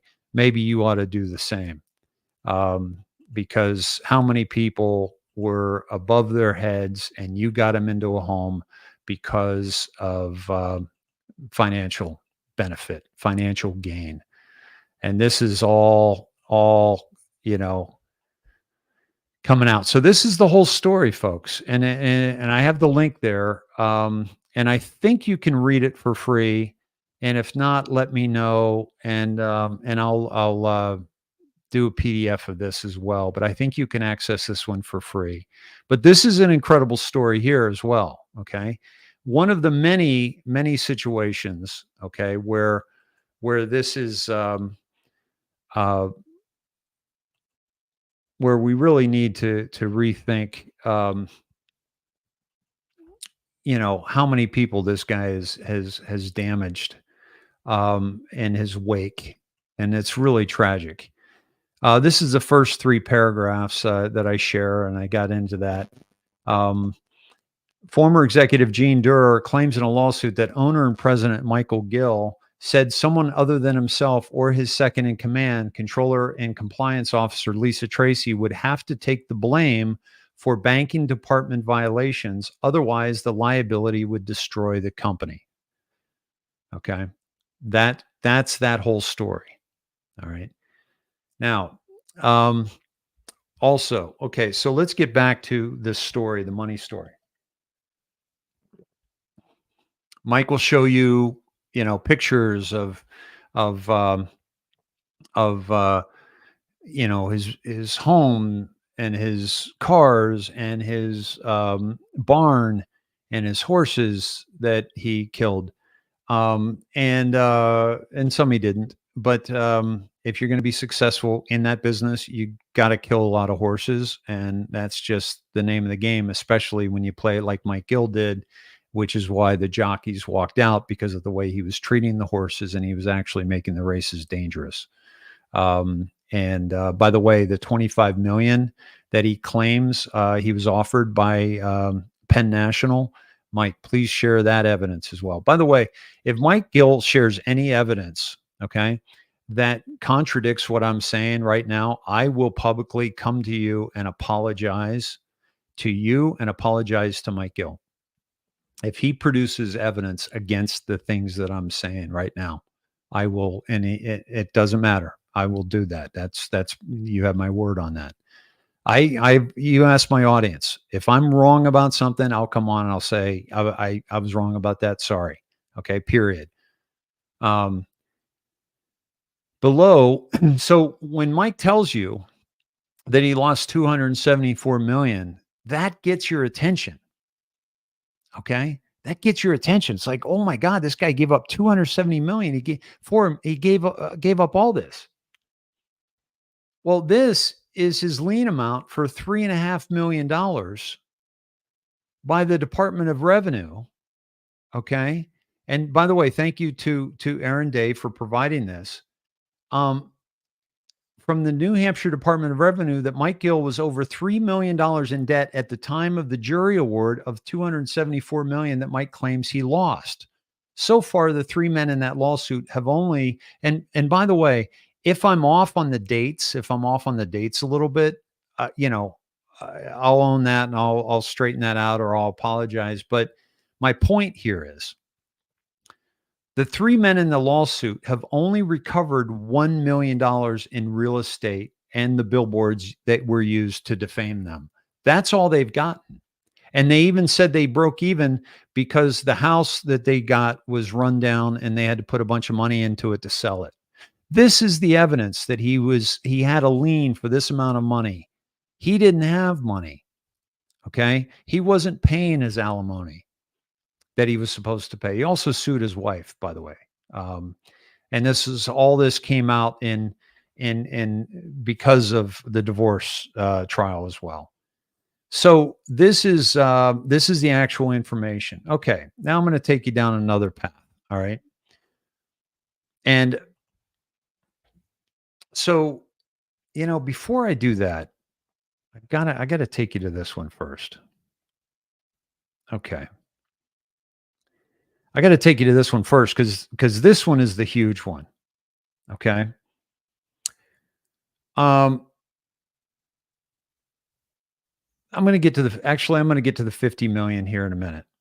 I'm going to get to that in a minute. I am going to do this first. Okay. So when I was heard about Mike Gill, I talked to my buddy, Oliver and, Sir Censorlot, and I'm going to, by the way, have him on, Oliver. I'd love to do a show with you here in the next week. But we were talking and he said, yeah, he's dialed into the Pandora Papers. He did the Pandora Papers. And if you ask everybody, even the MG show, they said they call their actual name of the show that they did with Mike was, I'll take you to it here. And this is, I don't know if I'm going to be able to do this here. Hold on a second. Oh, no, that's not going to work, is it? No. But the actual name of the show, you guys know how to find the MG show. Pandora Papers, Follow the Money, A Conversation with Mike Gill. Okay. Pandora Papers. We've seen him mention Pandora Papers on Michelle Moore. We've seen her use the title of Pandora Papers. We've seen everybody talks about Mike Gill and mentions Pandora Papers or Pandora's Box connected to the Pandora's Papers. Okay. Okay. So this was the first research I actually did before I even interviewed him. And the interview's gone, but the interview, if you listen to the interview, I said, Mike, tell me about your connection to the Pandora Papers, because I knew then he had no connection to them. And he said, what's happening in New Hampshire, the Pandora's Box is where all the money flowed from Pandora's Papers into the US. And I said, okay, thank you. But then every time I tried to find any connection whatsoever with Mike Gill and Pandora Papers, I came up empty. Okay. So I reached out to the one of the editors of the ICIJ, which is the International Consortium of International Journalists. And what I got was, Fergus Schill. I said, hi, Fergus. Thank you for getting back to me. Let me tell you, I first asked him about Mike Gill. He says, we don't know Mike, David, and have never had any contact with him of any sort. I have no idea who he is or what he claims to have. What I do know is that he has never received any documents from us of any kind. So not only does the editor of the IC, the International Consortium of Investigative Journalists, who investigated and broke the Pandora Papers. My friends, This is huge. Like, this was one of the greatest journalistic jobs that was ever done. And it's real. Like, we know the news is fake, but when you see guys like this do the real research and find these links to to this corruption, we got to give them props. I said, thank you for getting back to me. The reason I asked, because Mike Gill is claiming he has something he calls Pandora's box, which he claims is the money laundering in the United States into New Hampshire for the Pandora Papers that will expose the major political players in the U.S. I know your work has revealed financial accounts in 91 countries. Do you all know the receivers of the Pandora Papers accounts in the U.S. or where I can look for them, please? And that was when he came back with that. And that's when he came back with this. I'm sorry. So, and then there's one other, there was one other that is not showing up on this document. I apologize, but you get the gist. Okay. NPR, New Hampshire Public Radio, he has actually used this site and this connection to show the connection between the Pandora Papers and New Hampshire. Okay. According to the website of the International Consortium of Investigative Journalists, a nonprofit of 280 journalists worldwide that received the Pandora Papers, show up in the Pandora Papers. South Dakota has had 81 trusts involved. South Dakota, Florida 37, Delaware 35, Texas 24, and Nevada 14. New Hampshire, none so far. None. And if there were now, don't you think Fergus would have said, oh, yeah, we uncovered some New Hampshire stuff when I mentioned New Hampshire? The Pandora Papers, which have been pegged as the largest investigation in journalism history, are based on the leak of nearly 12 million financial records from 14 offshore service providers. They reveal the secret offshore holdings of 130 billionaires around the world. There were 280 journalists involved with that. You know who wasn't involved with that? Mike Gill. And Mike Gill discredits somebody because you haven't heard of the Pandora Papers? You pinhead, name calling, defamation, discrediting. Grow the fuck up, man. You got to be kidding me. And you're piggybacking off the success, the warranted, this incredible effort. You're piggybacking off that, calling your stuff Pandora Papers and Pandora Box. If that was me, I would have made that correction with the MG show. I would have told them I didn't have any connection with it. Just like if I was calling in as Juan O Savin, I would have told Field McConnell, dude, no, it's me. It's not, I'm not JFK Jr. Do you see how different are these people? This is your savior. Dream bigger. Nothing. There is no connection between the Pandora Papers and Mike Gill. Zero. Okay.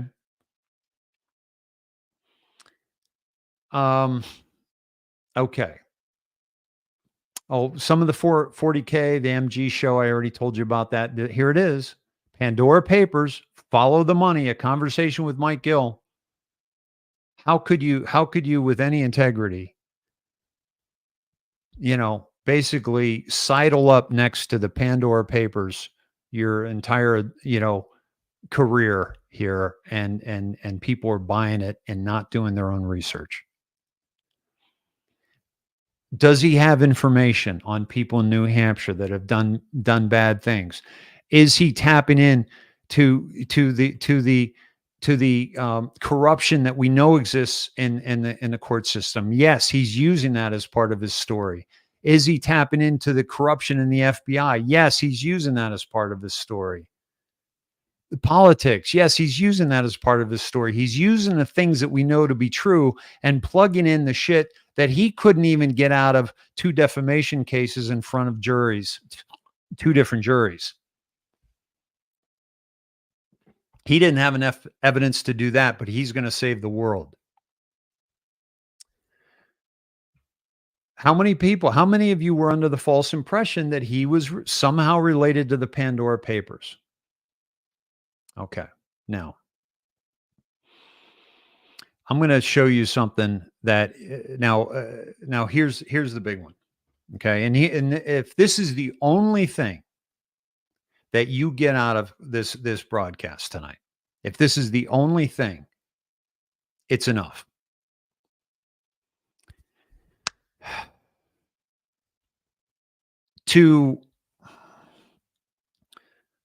And by the way, the reason why I spent so much time on this is not to get back at Mike Gill, who tried to defame me. It was to answer the questions, why? Why was he lying about me? Why is he lying about these things? Why is he not giving documentation that he claims he has, that he's sprinkling out there to all of you on Michelle Moore and some of these other shows? But what good has it done? What's it doing for you? What's all that information doing for you? I'll tell you what it's doing for you. Our ego wants us to have something other people don't. Our ego is wanting to grab information and know things about certain things that other people don't know. It builds us up. It feeds our low self-esteem. And that's also why we put up with the behavior of a narcissist. This is the ego that has gotten us into this mess. And this is why I have spent the amount of time I have on this particular subject, on this particular gentleman, because he's no different than the other clowns I called out. He's worse. This and the way he gets us, and the way they all got you, is they promised you something that you didn't have. And they pretended like they had that thing that you want. And that is what's perpetuating this bullshit.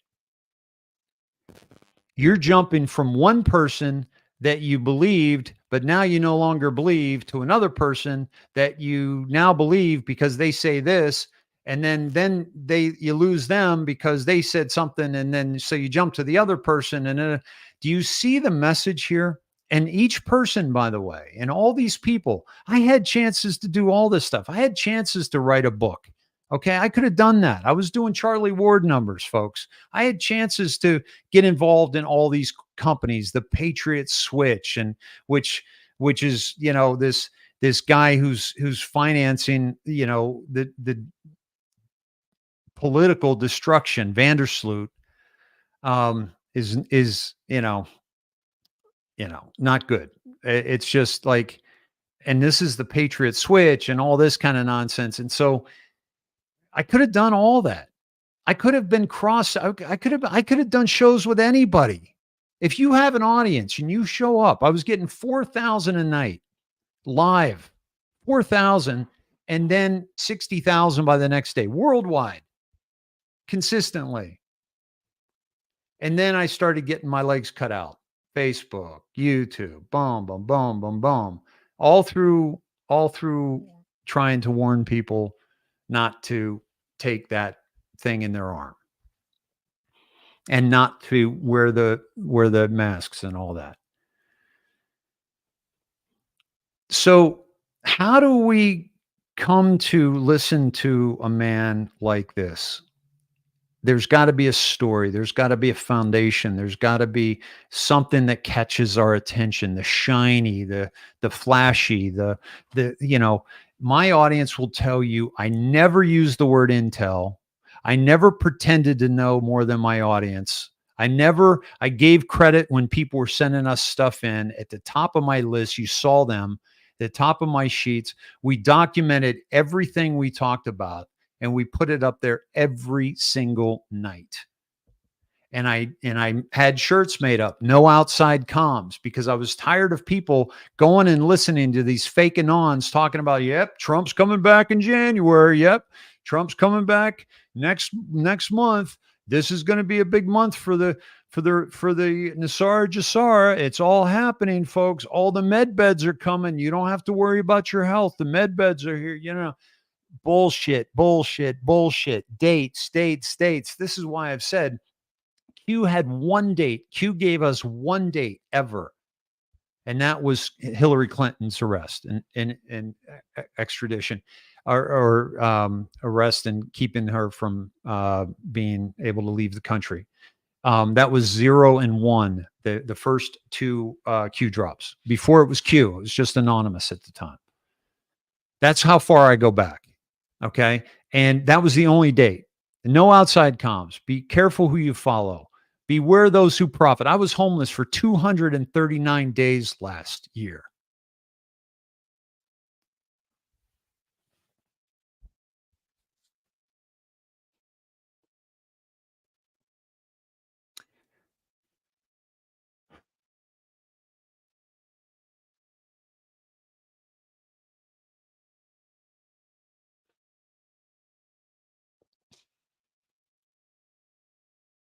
Excuse me. I did not expect that. That's why I reached out to Mike Gill.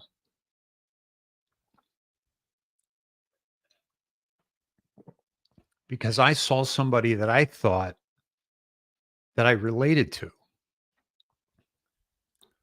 Somebody who'd been persecuted. Somebody who wasn't in it for the money, supposedly. I connected with that.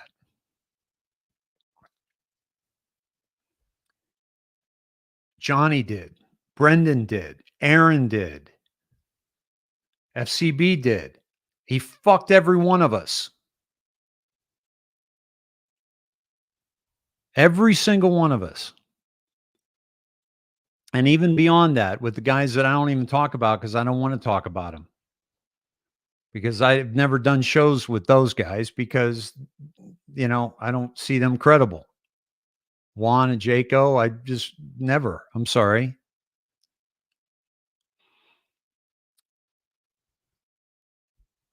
So how does he get your attention? He gave up $274 million, which he mentions every show, every time he's interviewed. But you know what else? Not only that, are you ready? They offered him $50 million to walk away. And I will tell you that that is bullshit. And I've got the receipts for that. They never offered Mike Gill $50 million to walk away. Let me tell you the real story. Let me tell you the truth, which he always so vehemently claims to be proposing. The letter Mike presents as evidence of being offered $50 million to walk away. This letter is from Mike's attorney, Michael Perusis, where Gill offers to walk away for $50 million. Mike Gill never turned down $50 million because he was never offered that money. Gill further shows video of him asking about the settlement to the attorney Barrington, who ignores Mike. Mike is using this as evidence that he was offered this money. The witnesses, like the IRS and the New Hampshire Department of Revenue, are mentioned in the court documents as witnesses that were appearing against Gill, not seeking an NDA. They were there as witnesses against Gill. I've read that document. I've looked up the document myself. That's what it says. This lie of giving up $274 million and the lie of turning down $50 million are the foundation of the victimhood and sacrifice for you, the people. Without this, there is no Mike Gill Con. Let me take you to this first. Michael Perusis, okay? Hello. Mr. Gill would settle for $50 million, no negotiations. Mr. Gill would settle for $50 million. So this is Mike's lawyer saying this. It doesn't matter who it's to, Liberty, the whole bit, but I'll get into that in a minute. Mr. Gill doesn't care who pays what share as long as the amount is reached. Do you see that? He is, folks, this is an extortion letter. He's asking for that money. Mr. Gill wants the NHDRA matters. That's the New Hampshire Department of Revenue that we were talking about earlier. Banking department issues and IRS issues done. Well, he's got issues with all of them because he owes them all money. And he violated regulations for his business. He does not want to deal with any of those parties anymore. He will pay his taxes. That's odd because he hasn't paid his taxes, obviously. Mr. Gill is planning a national media campaign. Okay, this is where it gets good. He has a narrative prepared that provides a detailed explanation of the Divine Millimant case. By the way, I spoke to the lawyer for that case. The Morrison Mahoney case. I spoke to that lawyer. The Wiggin and Norrie case, the New Hampshire Banking Department case, IRS matters, the DRA matters, and all of the players involved in each matter. He is ready to send the narrative to over 1,500 media outlets and law enforcement agencies, calling for a RICO investigation into all of these matters. If there is an interest in settlement, okay, well, why does he say that? If there's an interest in settlement, if they had proposed it to him, they would have already showed him that they were interested in settling. If there is an interest in settlement, Mr. Gill advises that the parties involved act immediately.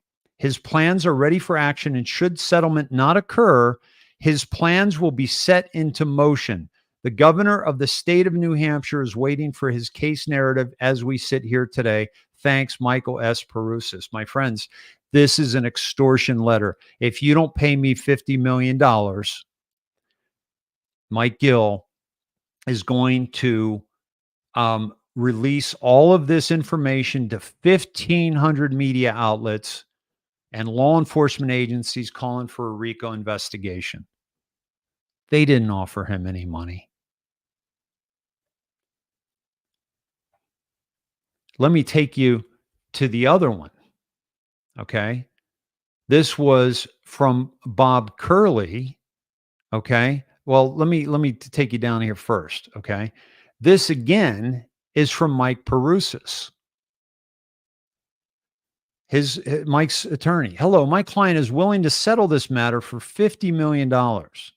There are a number of conditions attached to the settlement offer. However, if the first condition is not agreed upon by all parties, then the remaining conditions are moot.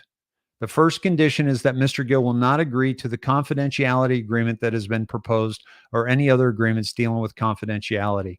Should you agree to that amount, why would Mike's lawyer have to say, should you agree to that amount, if that amount was offered by them initially? Do you understand this? Without this, there is no con. His whole story is he turned down $50 million for you, the people. All right.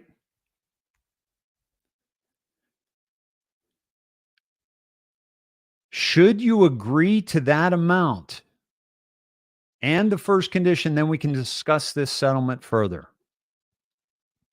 Okay. All right. Now, this is the guy I spoke to. Okay. They're talking about a confidentiality agreement because Mike is in a shitload of trouble. Okay. So I reached out and spoke to 2 of the lawyers on these documents. Did anybody else think to do that, by the way? And I'm not talking about you as an individual necessarily, but certainly the podcasters that have had Mike on, certainly Michelle Moore, who's had him on multiple times and made a shitload of money by getting her audience up with Mike Gill, because her audience before Mike Gill wasn't much to speak of. So Mike Gill is a huge factor in this Michelle Moore mechanism. She didn't even think to reach out to these lawyers and find out if any of this was true. I spoke with Michael Tierney, the lawyer in one of the $50 million letters. Tierney couldn't tell me specifics without speaking to his client, Alexander Walker, first, whom he passed on my information to, but I have not heard from. But I said, regarding Gill's lawsuit against Walker for judicial malpractice, that's what this was all about. That's why these people are involved, okay? Because he's suing lawyers. He hired and fired 89 lawyers, and he sued a lot of them. He was suing Alexander Walker for judicial malpractice. He was also defaming him, okay?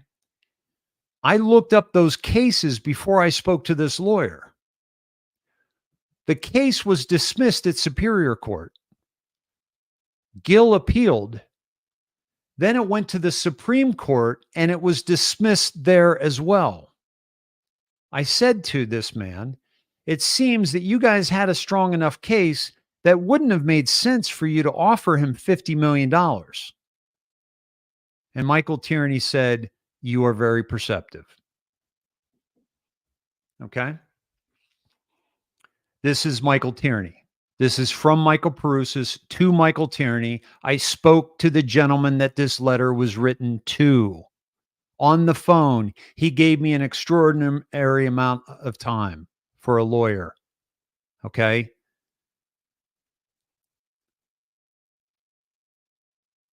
Then I spoke with Robert Curley, who was the lawyer here. In the other letter, he emphatically said to me, we did not offer a cent to Mike Gill. Okay. And then I go through, should you agree to that amount? It's the first, then why would they be saying if you agree to this amount? And by the way, I have an updated letter from Robert Curley that I'll share with you right now, an email that, that was a follow-up because he told me that, but he couldn't make it official. Okay. He couldn't make it official. So let's see, where am I at here? Let me pull it up. I don't have this in the original document, my friends, because it just came in today, and when I went to add it, it threw everything off, and that's one of the reasons I was late as well. Let me pull this up for you. This is from Bob Curley. This is today. Okay. I've got to do a few things here. Hold on. Let me see if I can make this. Let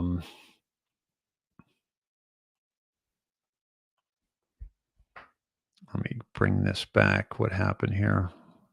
What happened to my control panel? There it is. Okay.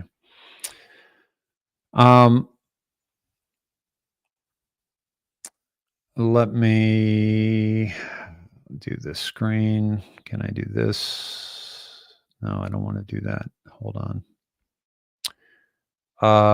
Let me see. Yeah, here I can do this. Okay. All right. So here's the reply that I got back from Robert Curley, Bob Curley. Hi, David at curlylaw.com. Please respect this gentleman. Like, the last thing they want to do is go back down this path with Mike Gill. Okay. So please don't, inundate this man for being honest. Hi, David. This will confirm, because I asked him for clarification. This will confirm that at one time, Mr. Gill, through counsel, offered to settle this panoply of lawsuits against many parties on a global basis for $50 million. Morrison Mahoney LLP made no settlement offer in response to this demand or at any later time. Morrison Mahoney LLP has no knowledge of any offer made by any of the other multiple parties sued by Mr. Gill. Bob. Thank you, Bob, for that. And I don't know, folks. I don't know. I don't know what else to say. This is how we stay away from these information honeypots that are being spread around the internet like herpes. And we're falling for this shit. I'm not, by the way. And that's why people do listen to me. That's why people do respect me. That's why people do support my work, because I give them a heads up. I gave them a heads up of Disease X just in January. I told my audience that you're going to find out tomorrow by the WHO. They're going to mention this thing. And then they're also on the 31st, something major is going to happen around that X. What happened on the 31st? The transfer from cow to human. And look how they're pushing this. I told my audience before the first one, my friends. Why? Because I saw what was happening with the childhood in California, and I was fighting for religious and medical exemption in California. That's why I knew, because I grew up playing. Oh, he makes fun of that I played basketball in Turkey, and we play with rocks. This was me at the University of Iowa. Okay, that's something that Mike Gill could never do. All right, I played there for 2 years, and then transferred to play at Providence College with Rick Pitino. I got a Final Four ring. Played with Billy Donovan. Okay, the coach of the Bulls, was injured twice in that time period. So my college numbers are not what they I would have liked them to be. Didn't even get to play most of the time. Went pro 4 years later. LA Summer Pro League. I was the first player picked. Signed a contract with Turkey, very lucrative contract. And then I went to play for a team in Nashville, Tennessee. Actually, if Michelle did her homework, she would have known that I won the first championship in Nashville. Professional team championship, the Global Basketball Association, the Music City Jammers. Won a championship and retired after that. Why you would discredit something that can't be discredited is beyond me. But see, if you have low self-esteem, you have to prop yourself up. If I had low self-esteem, I would have to, I'd probably tell you I should have played for the Clippers because I turned down an invitation to the veterans camp. I'd tell you I played pro ball and I'd pretend like I played in the NBA or something. I don't know. It's like people with low self-esteem have to be somebody else they're not, or have to be, prop themselves up to be something that they're not. How do we avoid the charlatans? How do we avoid the shills? How do we avoid, you don't just say, oh, this guy's, making donations, so he's a shill. Fuck off. Grow the fuck up, people, and really look at what's happening here. You're getting your butt hurt because you got screwed over by some shill, some charlatan, who, yeah, you could say, oh, I'm in I got people in 7K, right?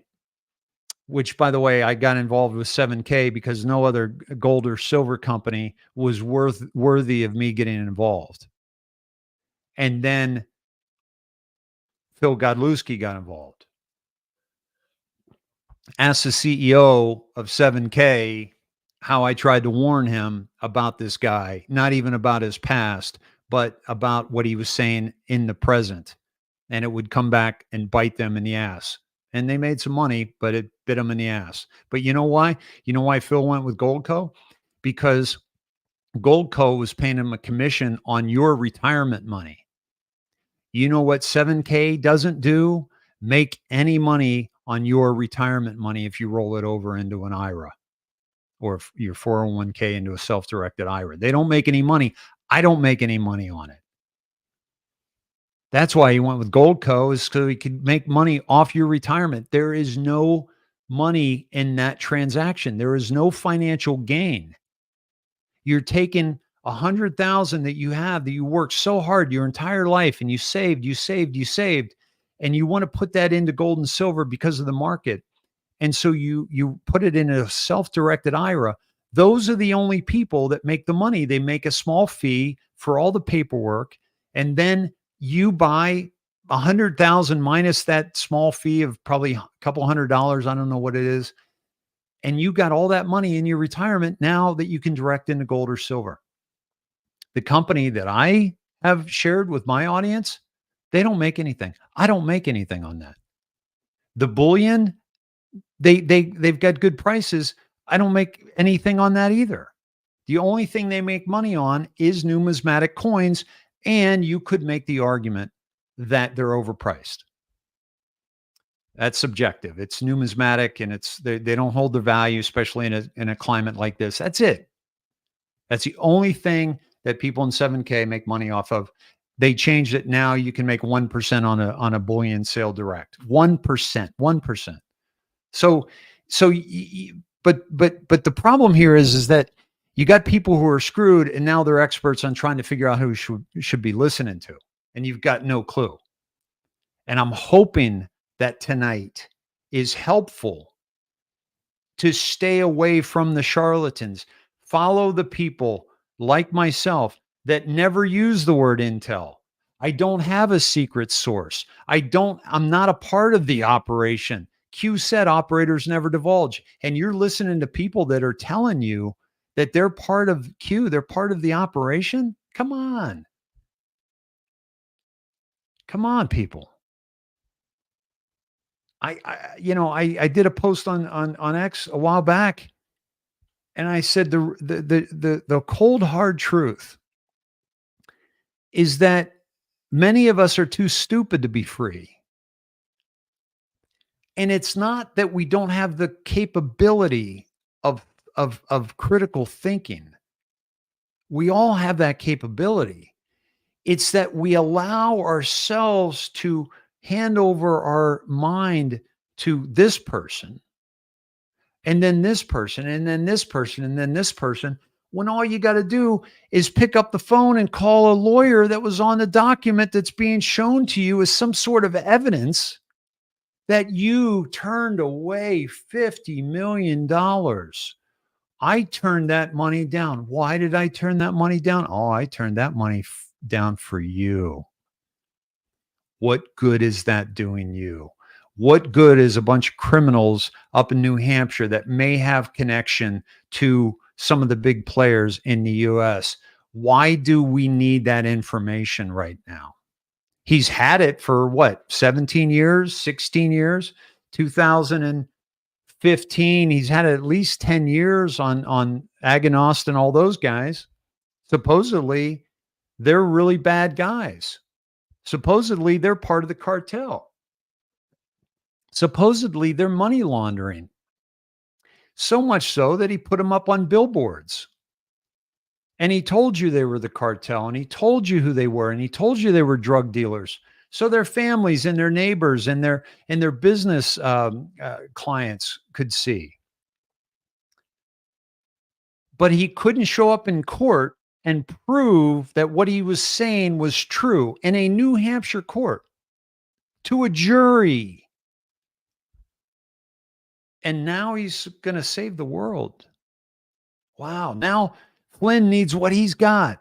Trump needs what he's got. Again, I ask you, he's talking about all these people. And by the way, there's a Flynn network, no question about it. And by the way, if you think for some reason, and I forgot this at the beginning, people, he was throwing me in with Nino and the boys in the Flynn network. I follow Ariel. Ariel follows me. I was retweeting Ariel before I ever knew who Mike Gill was regarding Flynn. I've been challenging Flynn ever since X22 when he bashed all the Q people. Initially, I said, well, maybe he needs to say that like Trump needs to disassociate himself with it. But he went overboard, and look what's coming out. So to think that I'm trying to put Mike Gill down or try to take Mike Gill out because I don't want him spouting off about Flynn. Guess what, Mike? We knew about Flynn long before anybody knew who the hell you were. We were questioning Flynn long ago. And you were the only one that I know of that says he was going to be RFK Jr.'s vice presidential pick. Wrong. But you're right about Trump taking a deal, and you're supposed to be pro-Trump. You're supposed to be pro-Trump. And you're saying that Trump lost all integrity, has given up the fight, and is going to sell us out. Wow. Guys, if you're pro-Trump and you're saying that, guess what? You're not pro-Trump. That's some bullshit. Okay. So,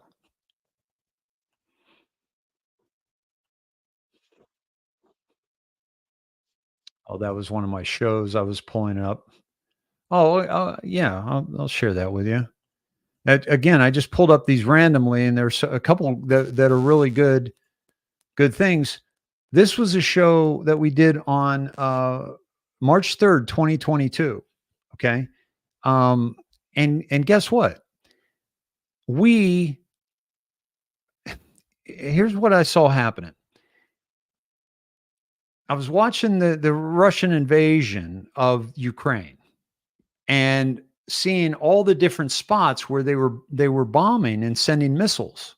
Didn't make any sense from a strategic standpoint, like the front line over here coming in through here and bringing your troops in. It was all over the place. So we started looking at the different places, and we found out that there were bioweapons labs there. Okay. And one of my team found out that they had taken off the Kiev website, the U.S. Embassy website in Kiev. They had taken down pages about the bioweapons labs. So one of my team went on the Wayback Machine and found that found all the documents off those pages that had been taken down off the internet. And we went down through 11 bioweapons labs, and every single one of them was funded by your and my money through the Department of Defense. The U.S. Department of Defense funded every single bioweapon lab. That's the kind of work that we do. That's the kind of research we do. So when I'm bringing this stuff of Mike Gill, this isn't me getting back at Mike Gill. That's just a byproduct of me calling out another shill, another grifter. And I said Mike Gill wasn't a grifter, but that was before I found out all this.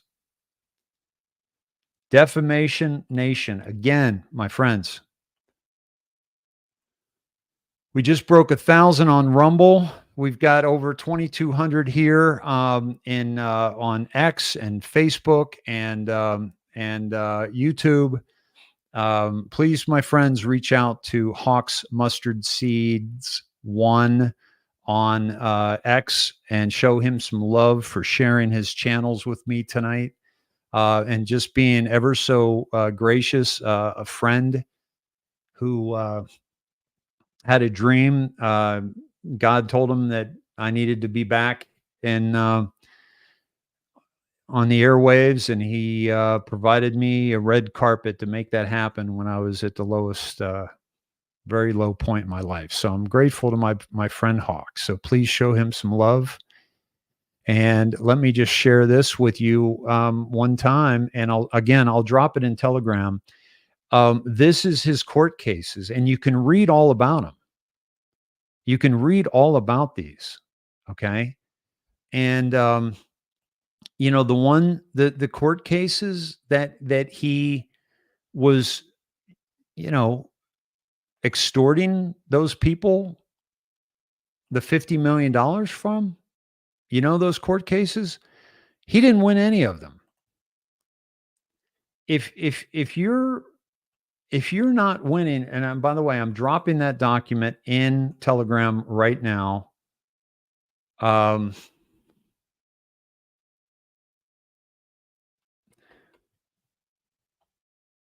Mike Gill's court cases.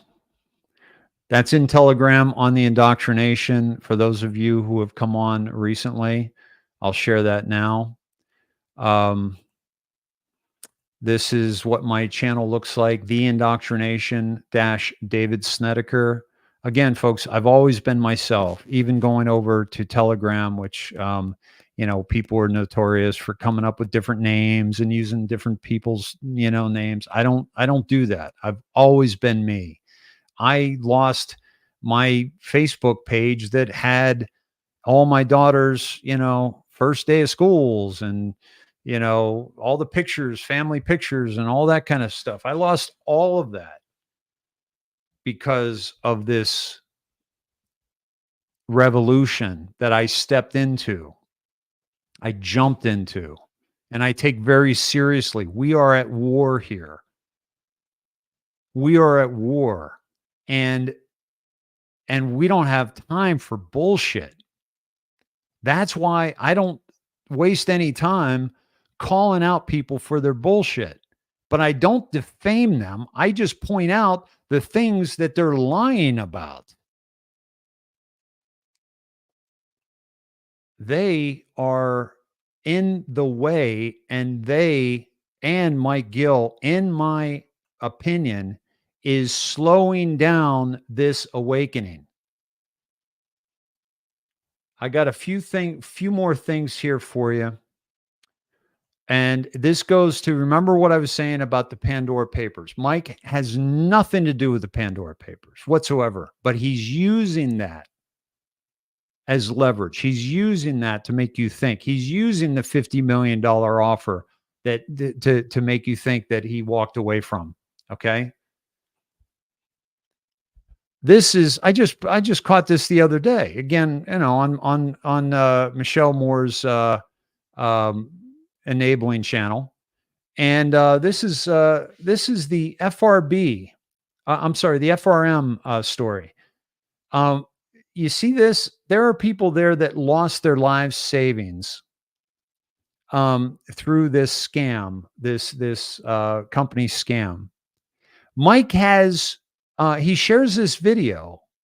He's standing there. He's grandstanding in testimony. He sits down and gives a testimony. He had nothing to do with it. He didn't lose any money with it. He wasn't involved in it. But, and he says, he claims he showed up to help them get their money. Well, yeah, they only got a fraction of their investment back, Mike. I'm wondering, I don't know. Did you help them or did you hurt them? Because they didn't get much back. And they probably could have done this without you, but this is an opportunity for you to step up and step into this. This is another sidling that you did to give yourself some video cred that you could share down the road. Again, folks, you know, how many people have you seen him say he's gonna send to jail? I don't know why that's still coming up there. Oh, how many people have you said that he has said that he's gonna put to jail? How many has he put in jail? Here's further research. This is the juror given the reasons why this $274 million defamation penalty, which was the largest ever. Let me take you to that. And here it is. Oh, shoot. This one is not letting me in because you gotta buy it. And I did, but I only bought it for the day. But I thought I had that up somewhere. Hold on a second. Because I tried to do this so that you guys could do it as well. Oh, I have it here. Yeah, I do have it here. Okay. Where is that? Here it is. Okay. So listen, you're going to have to screenshot this if you want it, because otherwise you're going to have to pay for it, which is fine too. You could support, local news, but we know it's, not much fun. I'm going to take myself off this so you can read it. The juror explains the reasoning behind the $274 million penalty. This was in 2017. Folks, this is a juror. This isn't a corrupt judge. It's not corrupt lawyers. This is a jury. A jury said a juror in the landmark defamation trial against Gill and mortgage specialists said each set of eyeballs that saw defamation amounted to $1. Okay. That's how they, sat around and figured out what they were going to, come up with for a judgment. The clock started on August 4th, 2016, the day a judge warned Gill that he was opening himself up to damages if he continued his defamations. And by the way, this is also the judge that asked him to take down the billboards. Okay. And he didn't do it. Okay. During the trial. So that was the basis of the $274 million. Andy Cruz, Dig Anagast, and William Greiner, potentially the largest jury award in New Hampshire history. We didn't want to just come up with a number, said Ben Dick, a Hooksett resident and English teacher at Manchester Memorial High School. This is an English teacher. Do you think he's, part of the cabal? Do you think he's part of the cartel? Manchester Memorial High School, who sat on the jury. The award is based on the reach of the message. I spent a lot of time personally doing math in the deliberation room. Dick spoke at length with the New Hampshire Sunday News last week about the trial. A judge had earlier determined that Gill and his company defamed the three with unsubstantiated allegations of drug trafficking, money laundering, and gun running. The jury's job was to listen to the testimony about defamations and come up with an award. Here's the key. Gill was a no-show once the trial started, and he hired no lawyer to defend him. I was waiting every day. I thought this might be the day he shows up, Dick said. He didn't even show up and present any evidence of what he's telling you 7 years later. That supposedly is going to take down, going to take down Flynn. It's going to take down Trump. It's going to take down the deep state. He couldn't even show up with the documentation, which I'm not surprised because he didn't provide it to Johnny Cerrucci. He didn't provide it to Brendan O'Connell, and they were going to get it in front of congressmen. Okay. O'Connell was going to get it in front of General Milley. He had a direct contact to General Milley, and he wouldn't give me the documentation. And he didn't show up. In the largest defamation case, $274 million that he says he lost, he hasn't. He's lost 1 million, less than $1 million that they've actually collected. And he's on the run because they want the money, and he he doesn't have it. But he is making money and he's doing a lot of stuff with Michelle Moore. So if you don't think they're going to come after that, I think you're mistaken. Because they know they can't get anything out of him, but they got something out of Aaron Day. They got 2.5 million out of Aaron Day and another million in another case. Because Day was associated with him, because Day was video recording him. Oh, by the way, do you understand that some of the documentation that he's taking to the FBI and Day was with him when he went to the Bedford FBI. Day tells me he'll tell you what's on those in those documents. Day has everything because of the he was with him. He was listening to those interviews. Gill tried to get him to record phone conversations and personal conversations, and Day wouldn't do it because it's a Class B felony in New Hampshire to record a call or a conversation without the other person's permission. So he's handing evidence with transcripts of these people over to law enforcement. They can't accept tainted information like that. They can't accept information that was gotten because of a felony, was committed to get that information. Who's the criminal here? My God, folks. This has got to stop. This is ridiculous. And he never showed up. And the jury also saw Facebook responses to Gill's post. Some urged Gill to publish the addresses of Cruz and the others and let karma take over. Does that sound familiar? X, Twitter? The frothing at the mouth against the people that this man is defaming and discrediting, and you're so quick to believe it. Why? That's the question you have to ask. The question I had to ask and answer was, why was Mike Gill lying about me?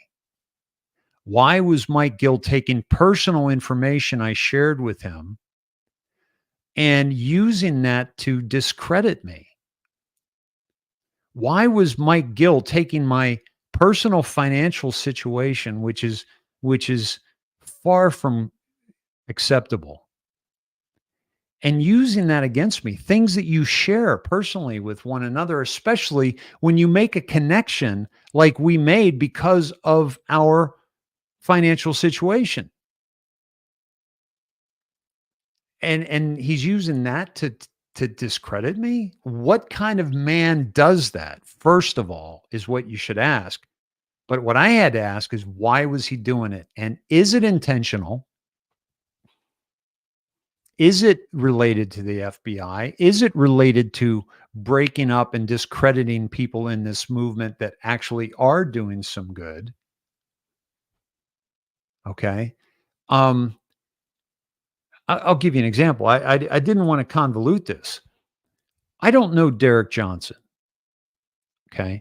I spoke to him once. I communicated with him once because over a separate thing when he was coming up, but I never did a show with him and I never reached out to him, primarily because he came up through Charlie Ward.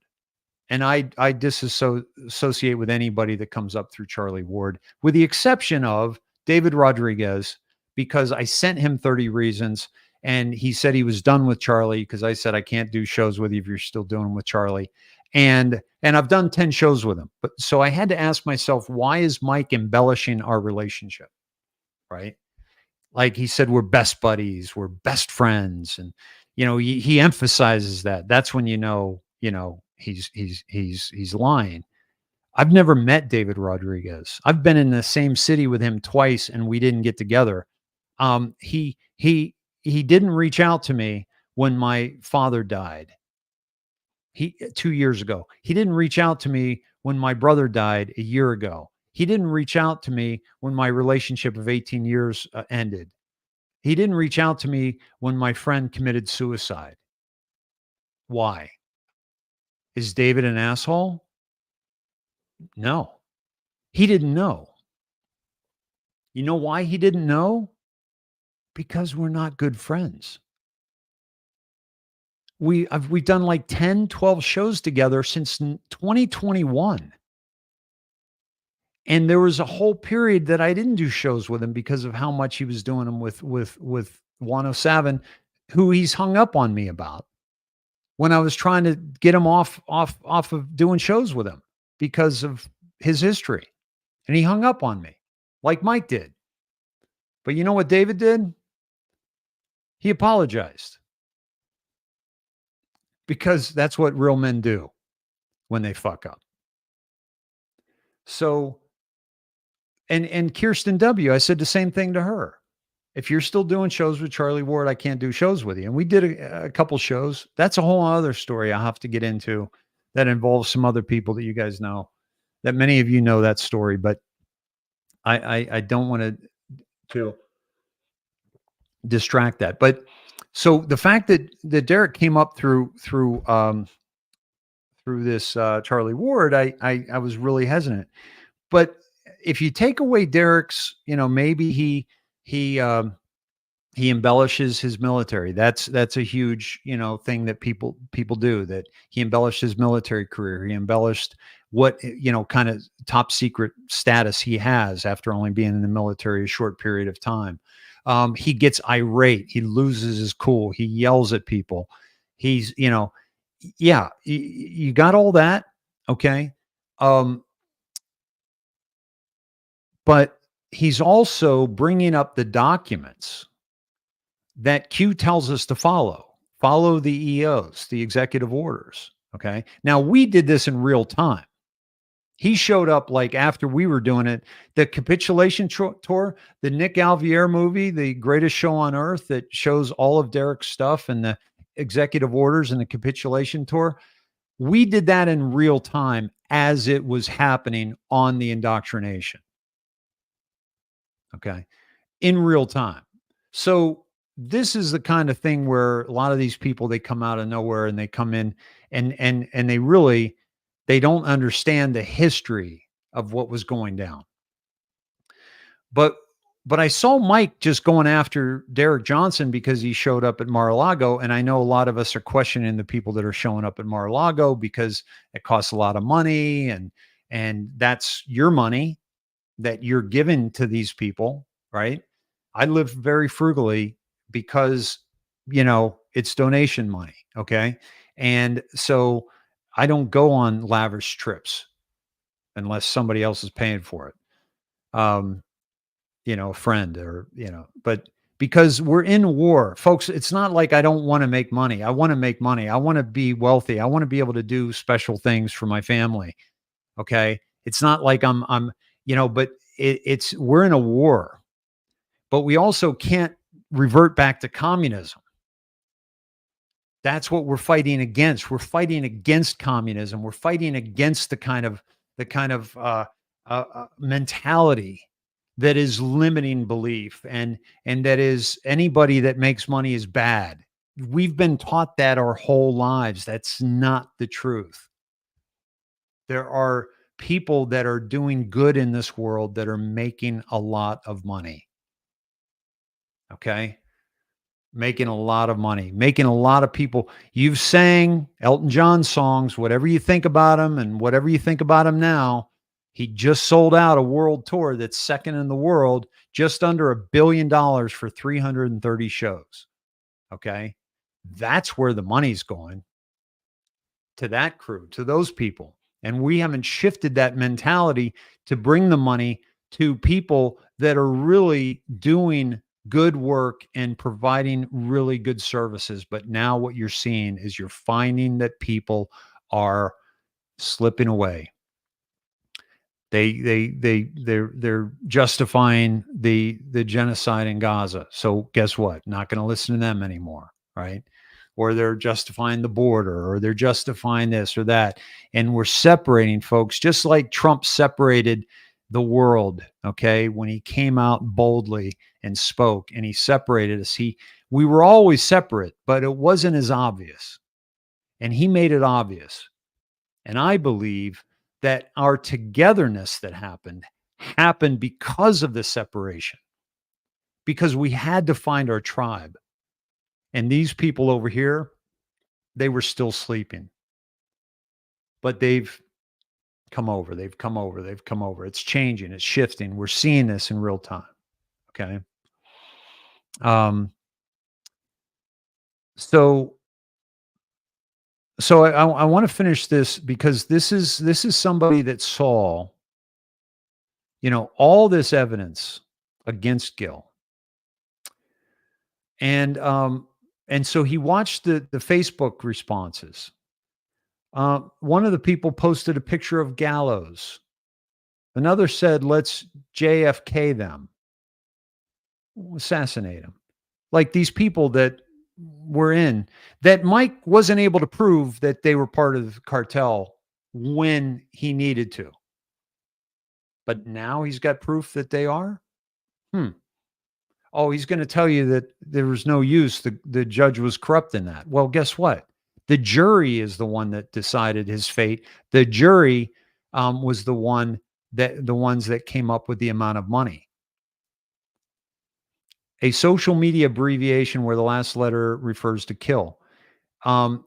It's not Gill as much as the people who reply to him, Dick said. Again, this is a teacher. Philosophically, Dick said, Gill's rants are a reflection of a society where political discussions on social media deteriorate into personal attacks. That's his MO. That's the MO for a lot of you, by the way. Okay? Grow the fuck up. We're not in 7th grade. Show some dignity. I'm telling you that this, again, this show, and I know I'm going long here, not for me, but for many of you.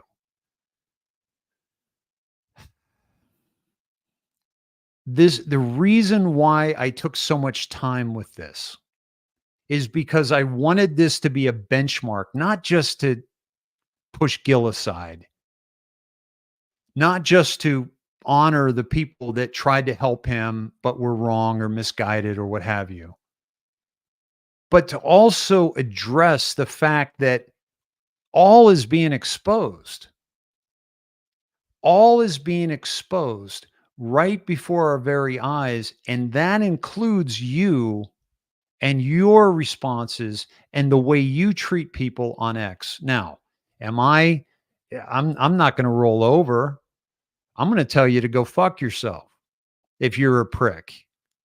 Just like my mods in all the rooms right now. Thank you, the mod squad. Here's the thing. This is my party. You're welcome. Most parties, BYOB. That's why a lot of people donate. Okay? Not a lot, actually. Not a lot at all. But BYOB to a party. You don't show up without a bottle of wine or some flowers or something. It's an exchange of energy. But this is my party, and you're invited into my home, into my studio. And if you're going to be a dick, you're getting tossed just like I'd throw you out of a party. So don't think for 1 second that I'm not going to shove my foot up your ass if you're being a dick. Okay? Because I will do that. But I don't start fights. I finish them. Just like I'm finishing this one. And by the way, I may not be finished. There's a lot of other people that would love to tell their story. And we're already talking about doing a show about it. We'll see what the reaction's like. I don't need to step on this man's grave, but I didn't mind. He dug it. Okay. It's so you see the anonymity that we experience online allows us to say things that we normally wouldn't say to another human being. But I've got to ask you, where is that coming from? Like, just because you're anonymous that you can say these things? Some people aren't anonymous and they say horrible things to one another. This is about us finding our humanity. I went into Mike Gill with the best of intentions. Like I wanted to give him a voice because I knew he had been silenced. I wanted to help him with money because I knew he was homeless. I wanted to learn more about what he knew because he had a lot of people's attention and he seemed to be in the same fight as I was. That's what all these guys did. That you can go listen to them after you're done listening to me. Go listen to what they say about Mike Gill. Go listen to their experience. If this is your hero, I beg you, dream bigger.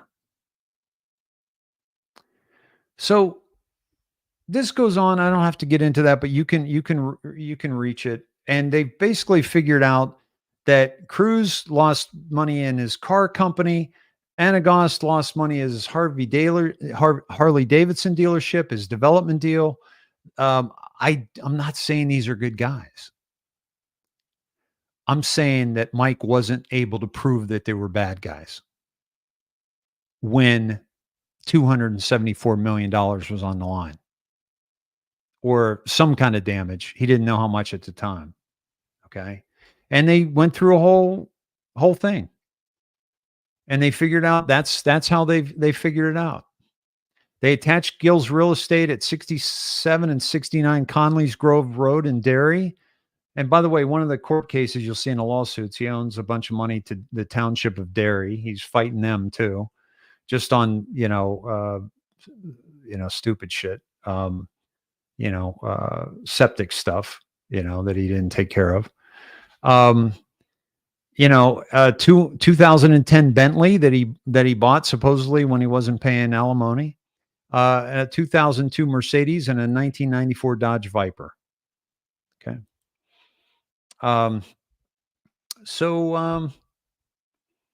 McLaughlin said he recognizes the fear that some jurors experienced in the trial, but when the system, despite the time it takes, finally works, it makes him happy to be a lawyer. I'm thankful, he said, that the jury stood there and said, no, we're not going to live like this in this state. And I ask you, are we going to live like this and I've got to show you that so that you can screen capture it. If you do, I think I might be able to, let me see if I can copy and paste this into Telegram, and I'll put it in Telegram for you.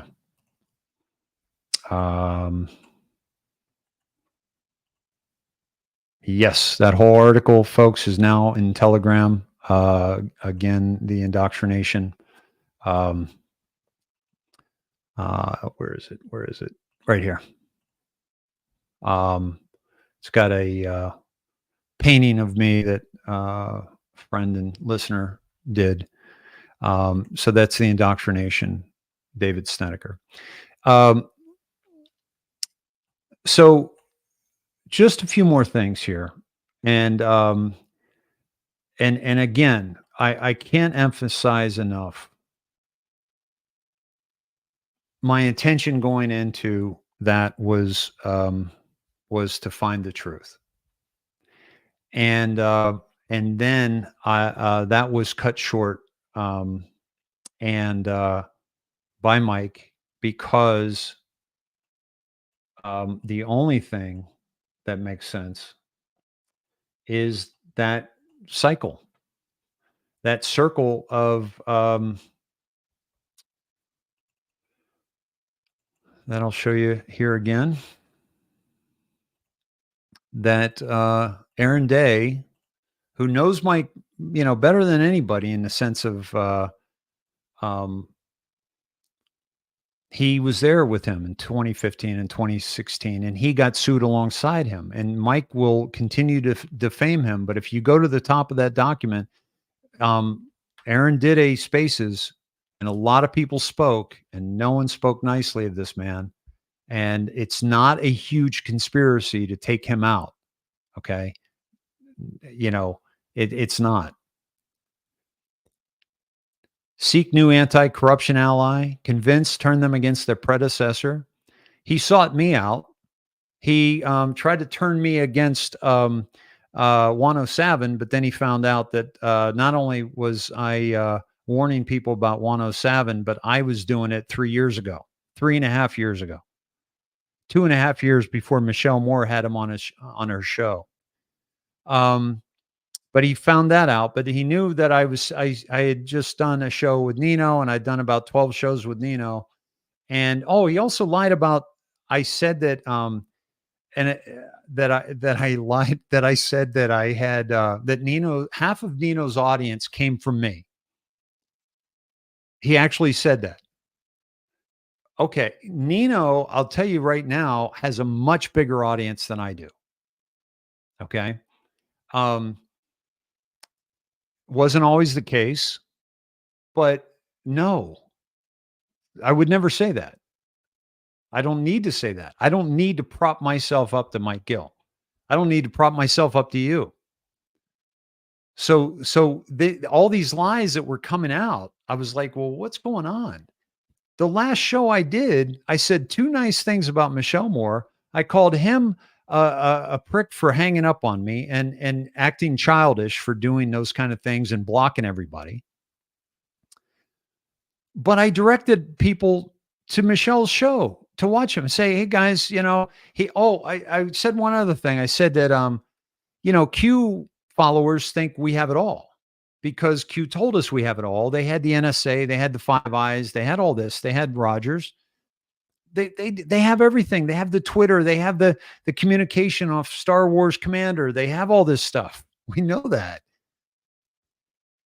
So I did say that he's not going to jump on board Q because if he does, his information is insignificant because Q says we have it all.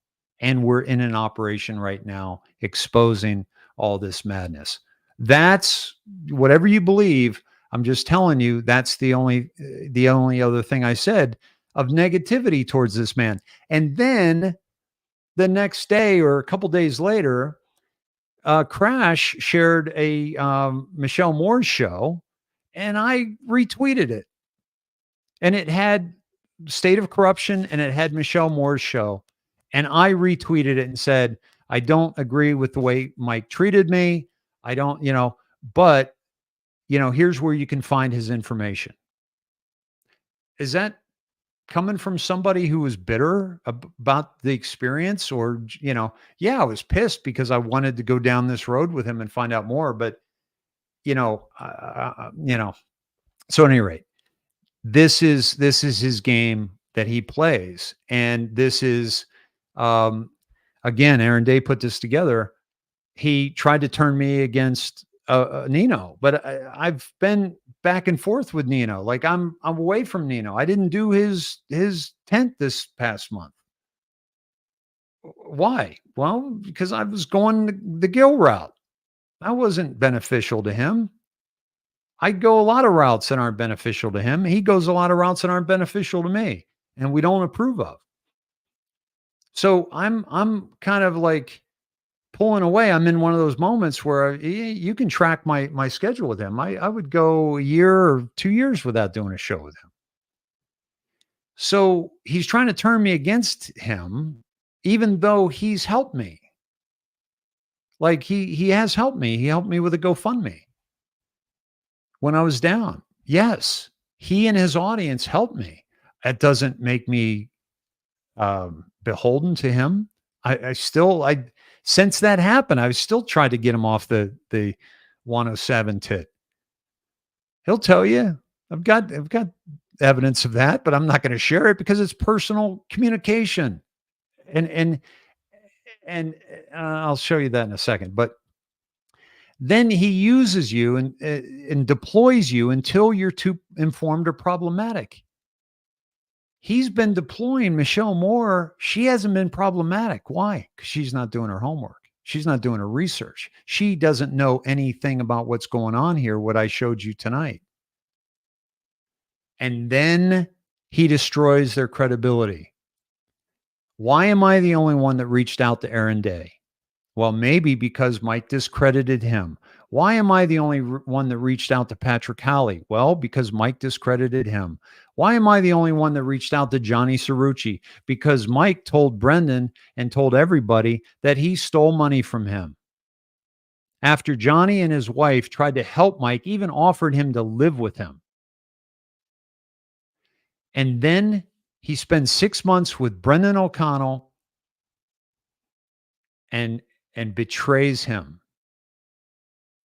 And I'm the only one that reached out to all these guys.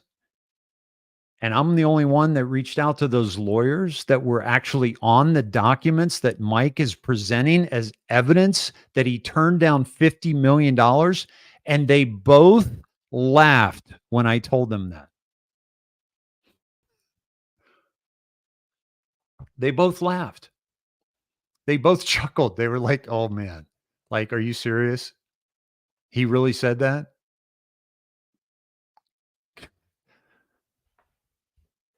That's everything, guys. That's the foundation of the con. Do you understand that? That's the foundation of the con. Okay.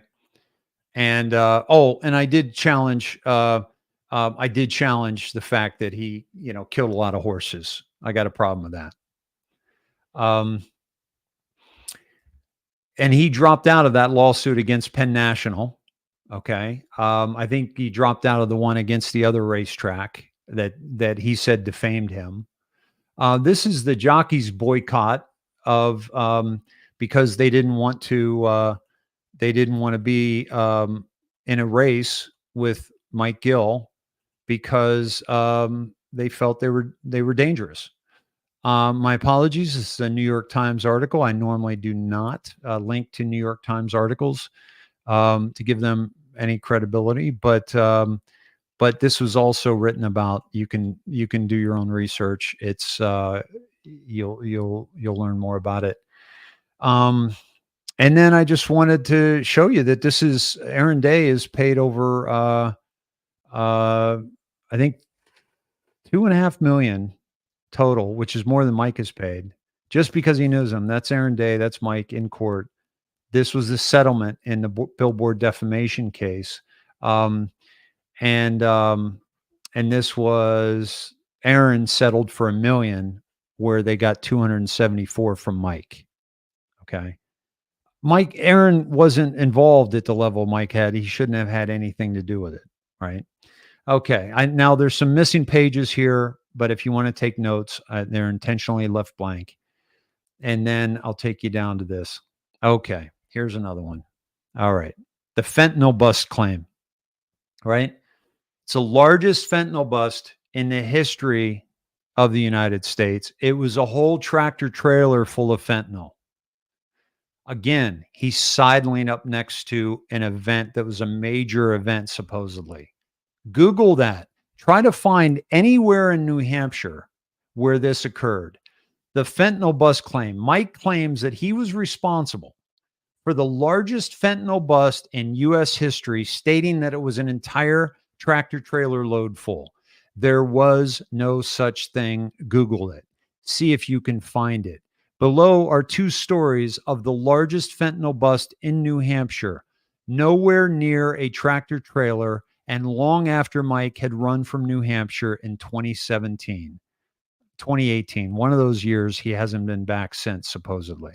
Below that, the largest in U.S. history taking place was at the Mexican border, where they found 454 pounds in the floorboard of a truck loaded with cucumbers. It's not even a whole tractor trailer load. The story Mike has sidled up next to is a pharmaceutical drug return program for proper disposal, so drugs don't get into the water supply when disposed of incorrectly. It's called the National Drug Take Back Day. This was not a bust made from Mike Gill's information that he claims that bust was a result of the information that he provided. The DEA official, New Hampshire is ground zero of the opioid epidemic. No mystery there. Okay. A lot of that going on. So it's definitely happening, right? But then there also, you'll find, look up, I think I had, let me see, I may not have that on here, but I did have the national buyback but just go ahead and Google National Drug Take Back Day in New Hampshire. That's what he was sidling up next to. And the proof of that is the largest fentanyl bust in New Hampshire history was Monday, April 29th, 2024. Let me get that for you. Okay. This was 7 years after he left New Hampshire. Okay. All right. And it wasn't a tractor trailer. It was like, what was it? 66 pounds of synthetic suspected fentanyl that could probably fit on a one pallet, maybe. Okay. Then the largest in U.S. history was at the border, was at the Mexican border. That was in 2019. So, and that was the one with the cucumbers. Okay. And it was only 254 pounds, which is a lot of fentanyl. It can kill a lot of people. So, folks, I put some questions down here. Okay.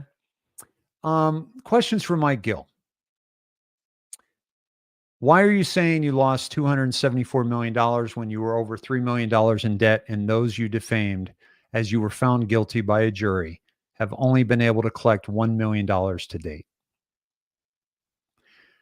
2, why are you claiming you turned down $50 million when the letters you show as evidence are actually extortion letters from you threatening to release all documentation of nefarious behavior to 1,500 media outlets if they don't pay you? Read the letters, folks, yourself. Why in the letter did you and your lawyer Perusa say, if you find the amount acceptable, if the amount was already offered by them? If you turn it down, why not show the offer that came from them and not you? You're probably hustling to try to make something up right now. Why does everyone associated with the $50 million offer that I speak to laugh when it's suggested they offered you that money? Everybody. Patrick Cowley, Brendan O'Connell, Johnny Cerrucci, the lawyers involved in the case. You look at the legal cases and you see that he has lost every single one, and you think a bunch of lawyers are going to say, "Hey, maybe we should settle with this loser." No, they never did.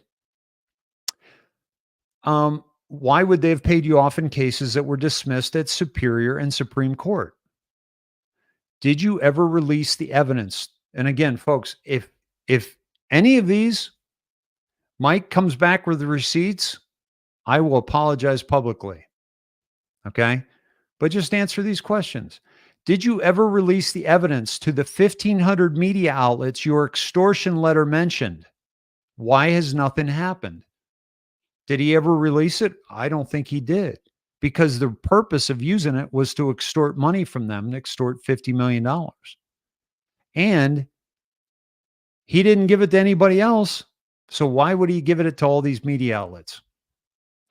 Are you aware the recorded telephone conversations and transcripts were obtained by you committing a Class B felony in New Hampshire? Are you aware that evidence that has been obtained illegally is tainted evidence that can't be used in a court of law? Have you told Michelle Moore and any other podcaster that they are legally and financially liable for continued defamation against Dick Anagast, Bill Greiner, Andy Cruz, and Alexander Walker? Somebody on Michelle's show has already been given a cease and desist letter from the attorneys representing those 3 gentlemen. Michelle should be aware of it.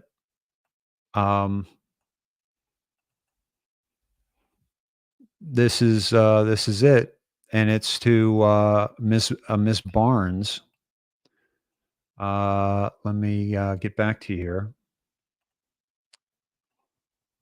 and show you, folks. This is called bringing the receipts.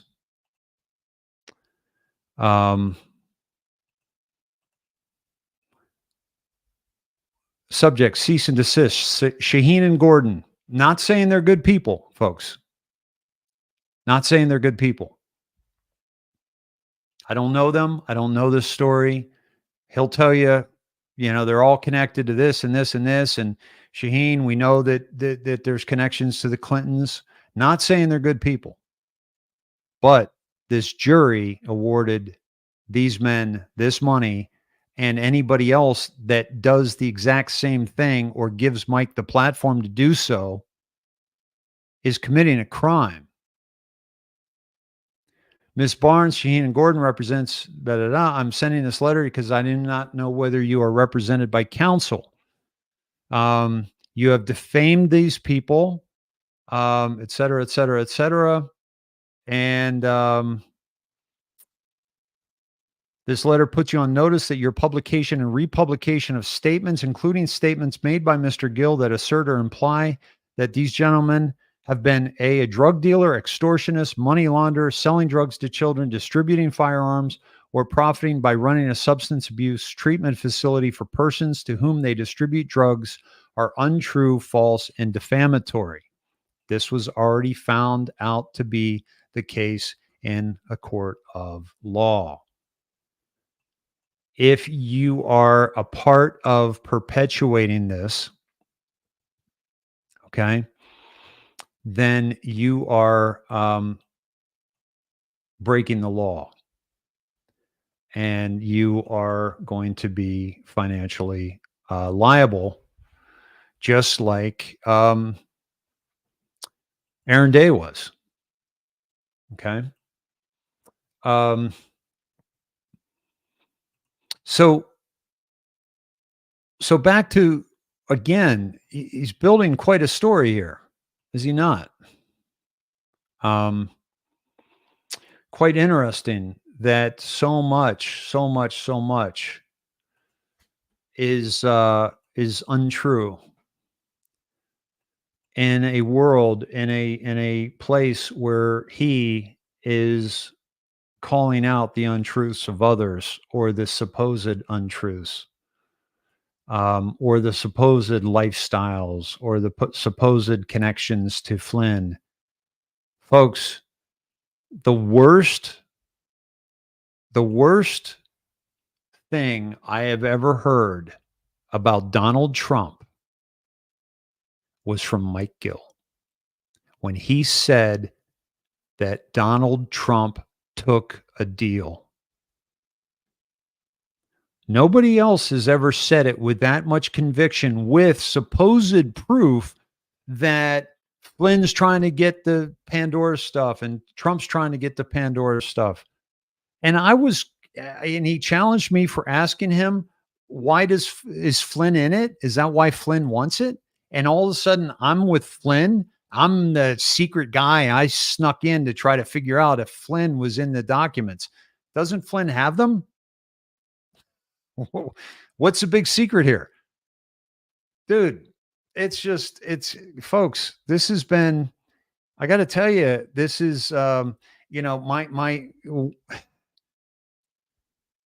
it's frustrating to see the sheer number of people that are falling for anybody with a story. And I will tell you that most people are not cute people that are going with Mike, because they don't have a solution. We don't know how we're going to end this. And somebody comes along like Mike with all these stories and all this video evidence of him challenging all these different people. And Aaron will tell you what was in those documents that were delivered to the FBI. His wife was the one putting them together. Listen to that, Spaces. And it's so frustrating. And all these people but if you buy that he's a whistleblower and a victim and everybody's out to get him, I will tell you this: never before have I looked behind a man's walk and seen so many burning bridges that people built to help him walk over. Never have I seen anything like it in my 59 years. And I'm telling you, it's got to stop. because it's just ridiculous. It's absolutely ridiculous. I'm wrapping this up here. Let me get to the bottom of the questions here, and here we go. Why didn't you give your evidence to Johnny Cerrucci? Why didn't you give your evidence to his congressperson? Why didn't you give it to Brendan? Why didn't you give it to his connection to Liz Harris? Why didn't you give your evidence to his connection to General Milley? Why didn't you give your evidence to me? Don't even worry about me. Just take me out of the equation, because he knew that I was already asking for receipts. I was asking for receipts before we did the first show. Supposedly that's the wrong thing to do. Regarding his comment about Trump, by the way, why are you defaming and turning on those that reached out to help you and share you with their audience? How many lawsuits have you been a part of? I count 29 lawsuits. How many have you won? I count 0. Why were every single lawsuit dismissed or you lost due to no evidence? This is the evidence that people are clamoring for, that Flynn is clamoring for, that would save Trump? No. The only person that I'm seeing blackmailing here was you with that extortion letter for $50 million. The mortgage specialist employees that you blamed for the Department of Revenue and Internal Revenue violations, what did you pay to settle with them? That's a good question, because you had to pay somebody else because you tried to put them on the hook for your illegality. Why did you sue your wife? Have you put anybody in jail that you threatened with such? Who have you helped in your work for you, the people? Like, who have you helped? Listen to that Spaces, folks. Has he helped you, really? How? How is this information helping anybody? How is his blocking of everybody on X that even remotely challenges him or disagrees with him?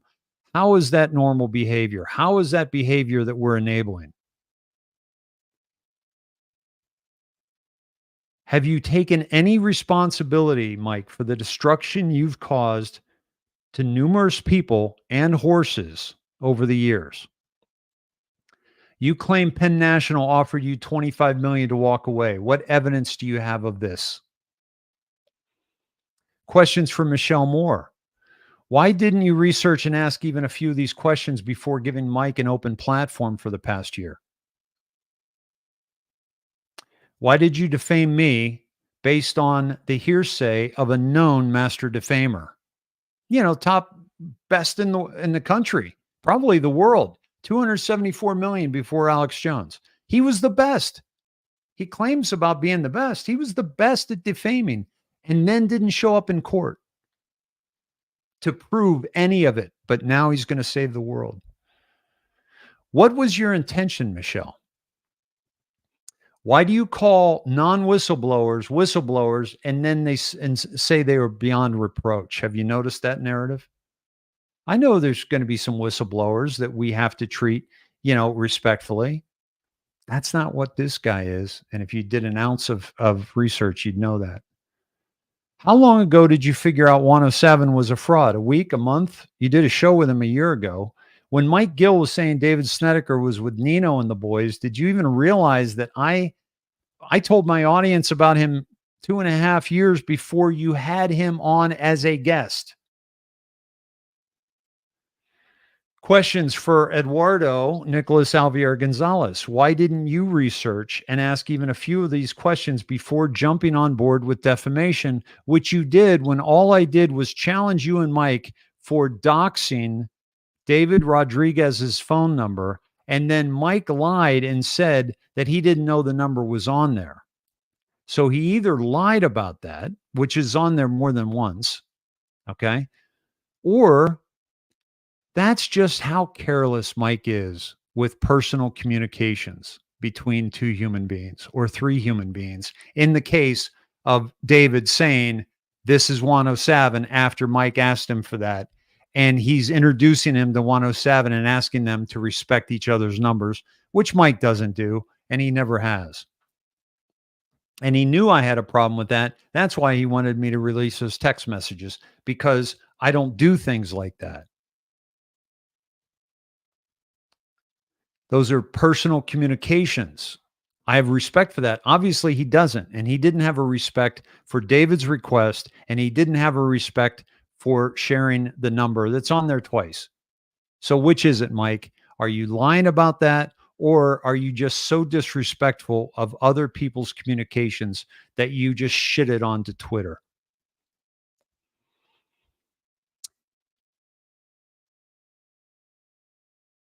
Why did you defame me based on the hearsay of a known master defamer? Nick. So this is something that, and here's the thing, dude, you got some questions. Okay. You got some questionable shit. Okay. You defended Phil Godlewski. And also, by the way, didn't Michelle do a show with SGN on when he was promoting Phil Godlewski?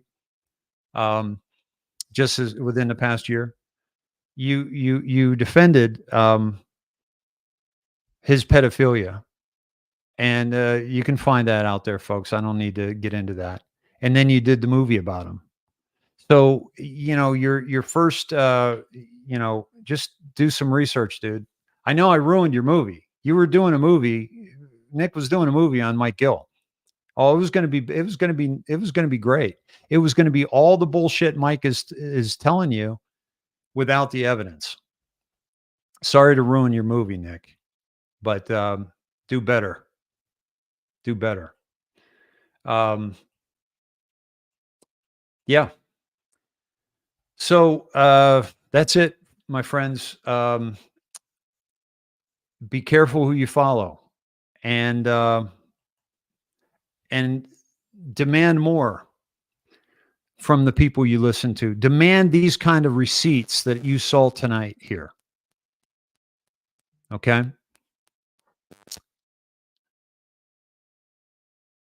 But before anybody challenges me on X or challenges me anywhere, just do.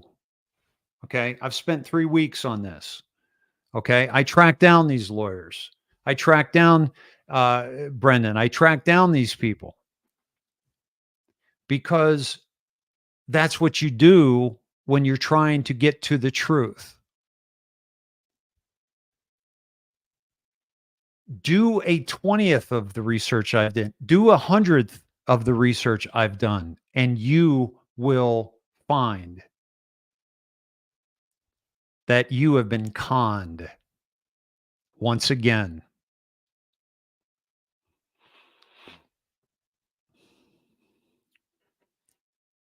$200 shows I put up before people started saying, how can we support you? 200 shows. Show me somebody who's done that. Find somebody who's done that, and then see what they have to say. Because there's a level of integrity there.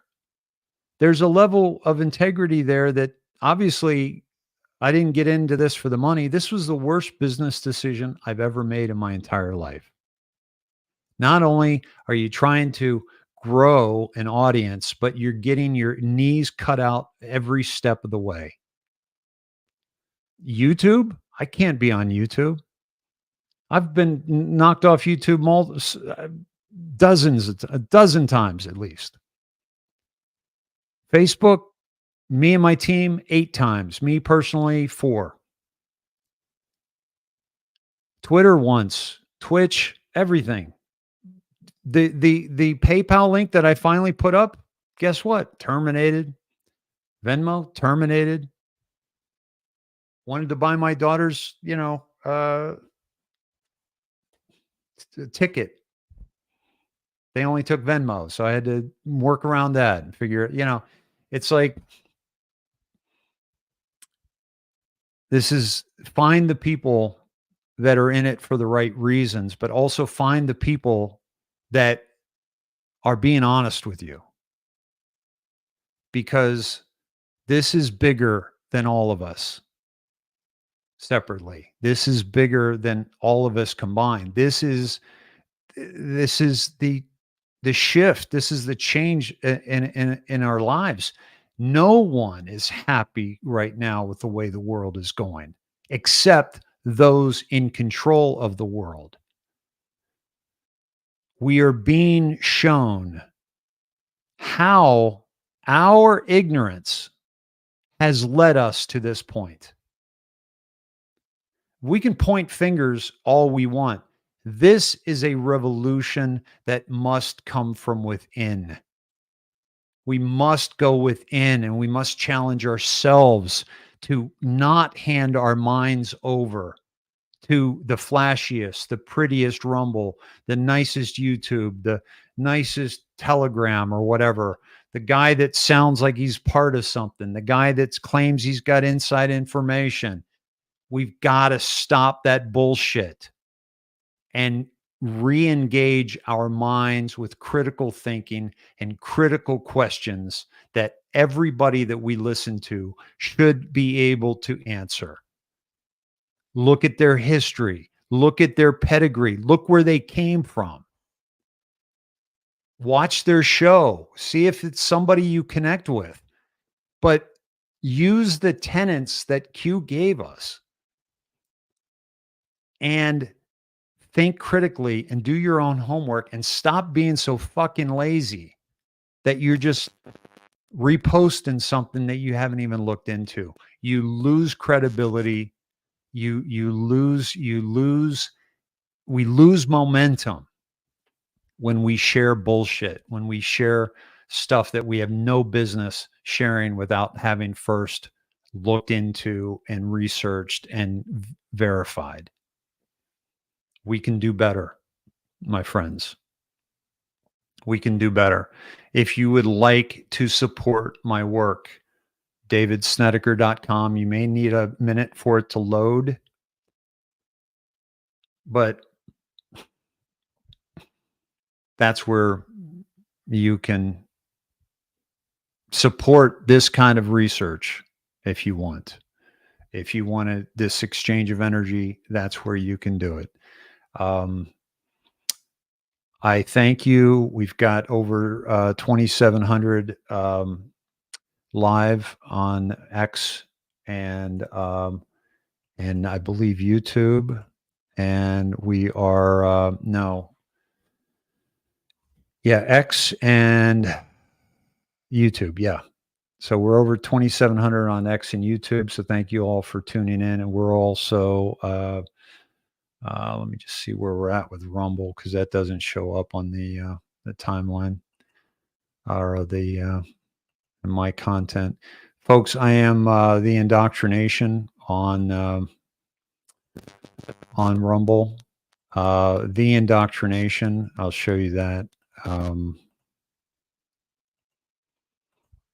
right now. And let me see, do I have it? Yeah. So that's the indoctrination, no space, the indoctrination. That's where you can find me live and be involved in the chat. Yeah. So that's it for me, my friends. And it's important. It's an important conversation, I think, that I had with you tonight. And I hope that you got a lot out of it. I hope that you understand my intention with this. And that's the question I had to ask, was why the malice towards me?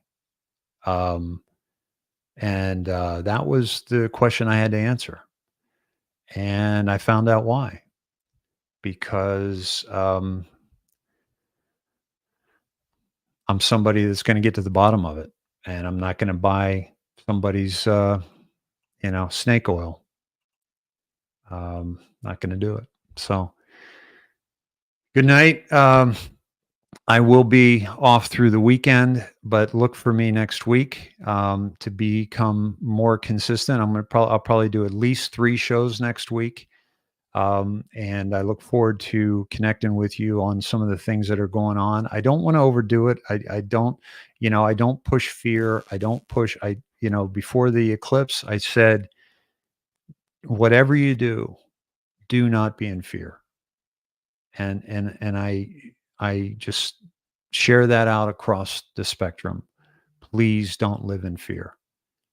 That is when they weaken us. That is when they send our thoughts to our right brain, where we lose our left brain, critical thinking, analytical thinking, or they put us in so much fear that we're in our fight or flight in our amygdala, and we're not in our left brain, critical thinking, analytical thinking. And if you get upset, cover your left eye, keep your left eye open, take some deep breaths, and your right eye puts information over to your left brain. You can calm your emotions and you can think logically, analytically about what's happening in the world, because let's face it, folks, it's a shit show and we need to help each other through it. And we can start by being a little bit kinder. I used to open every one of my shows, open your mind and be kind. All right. Much love to you all. I'll see you soon.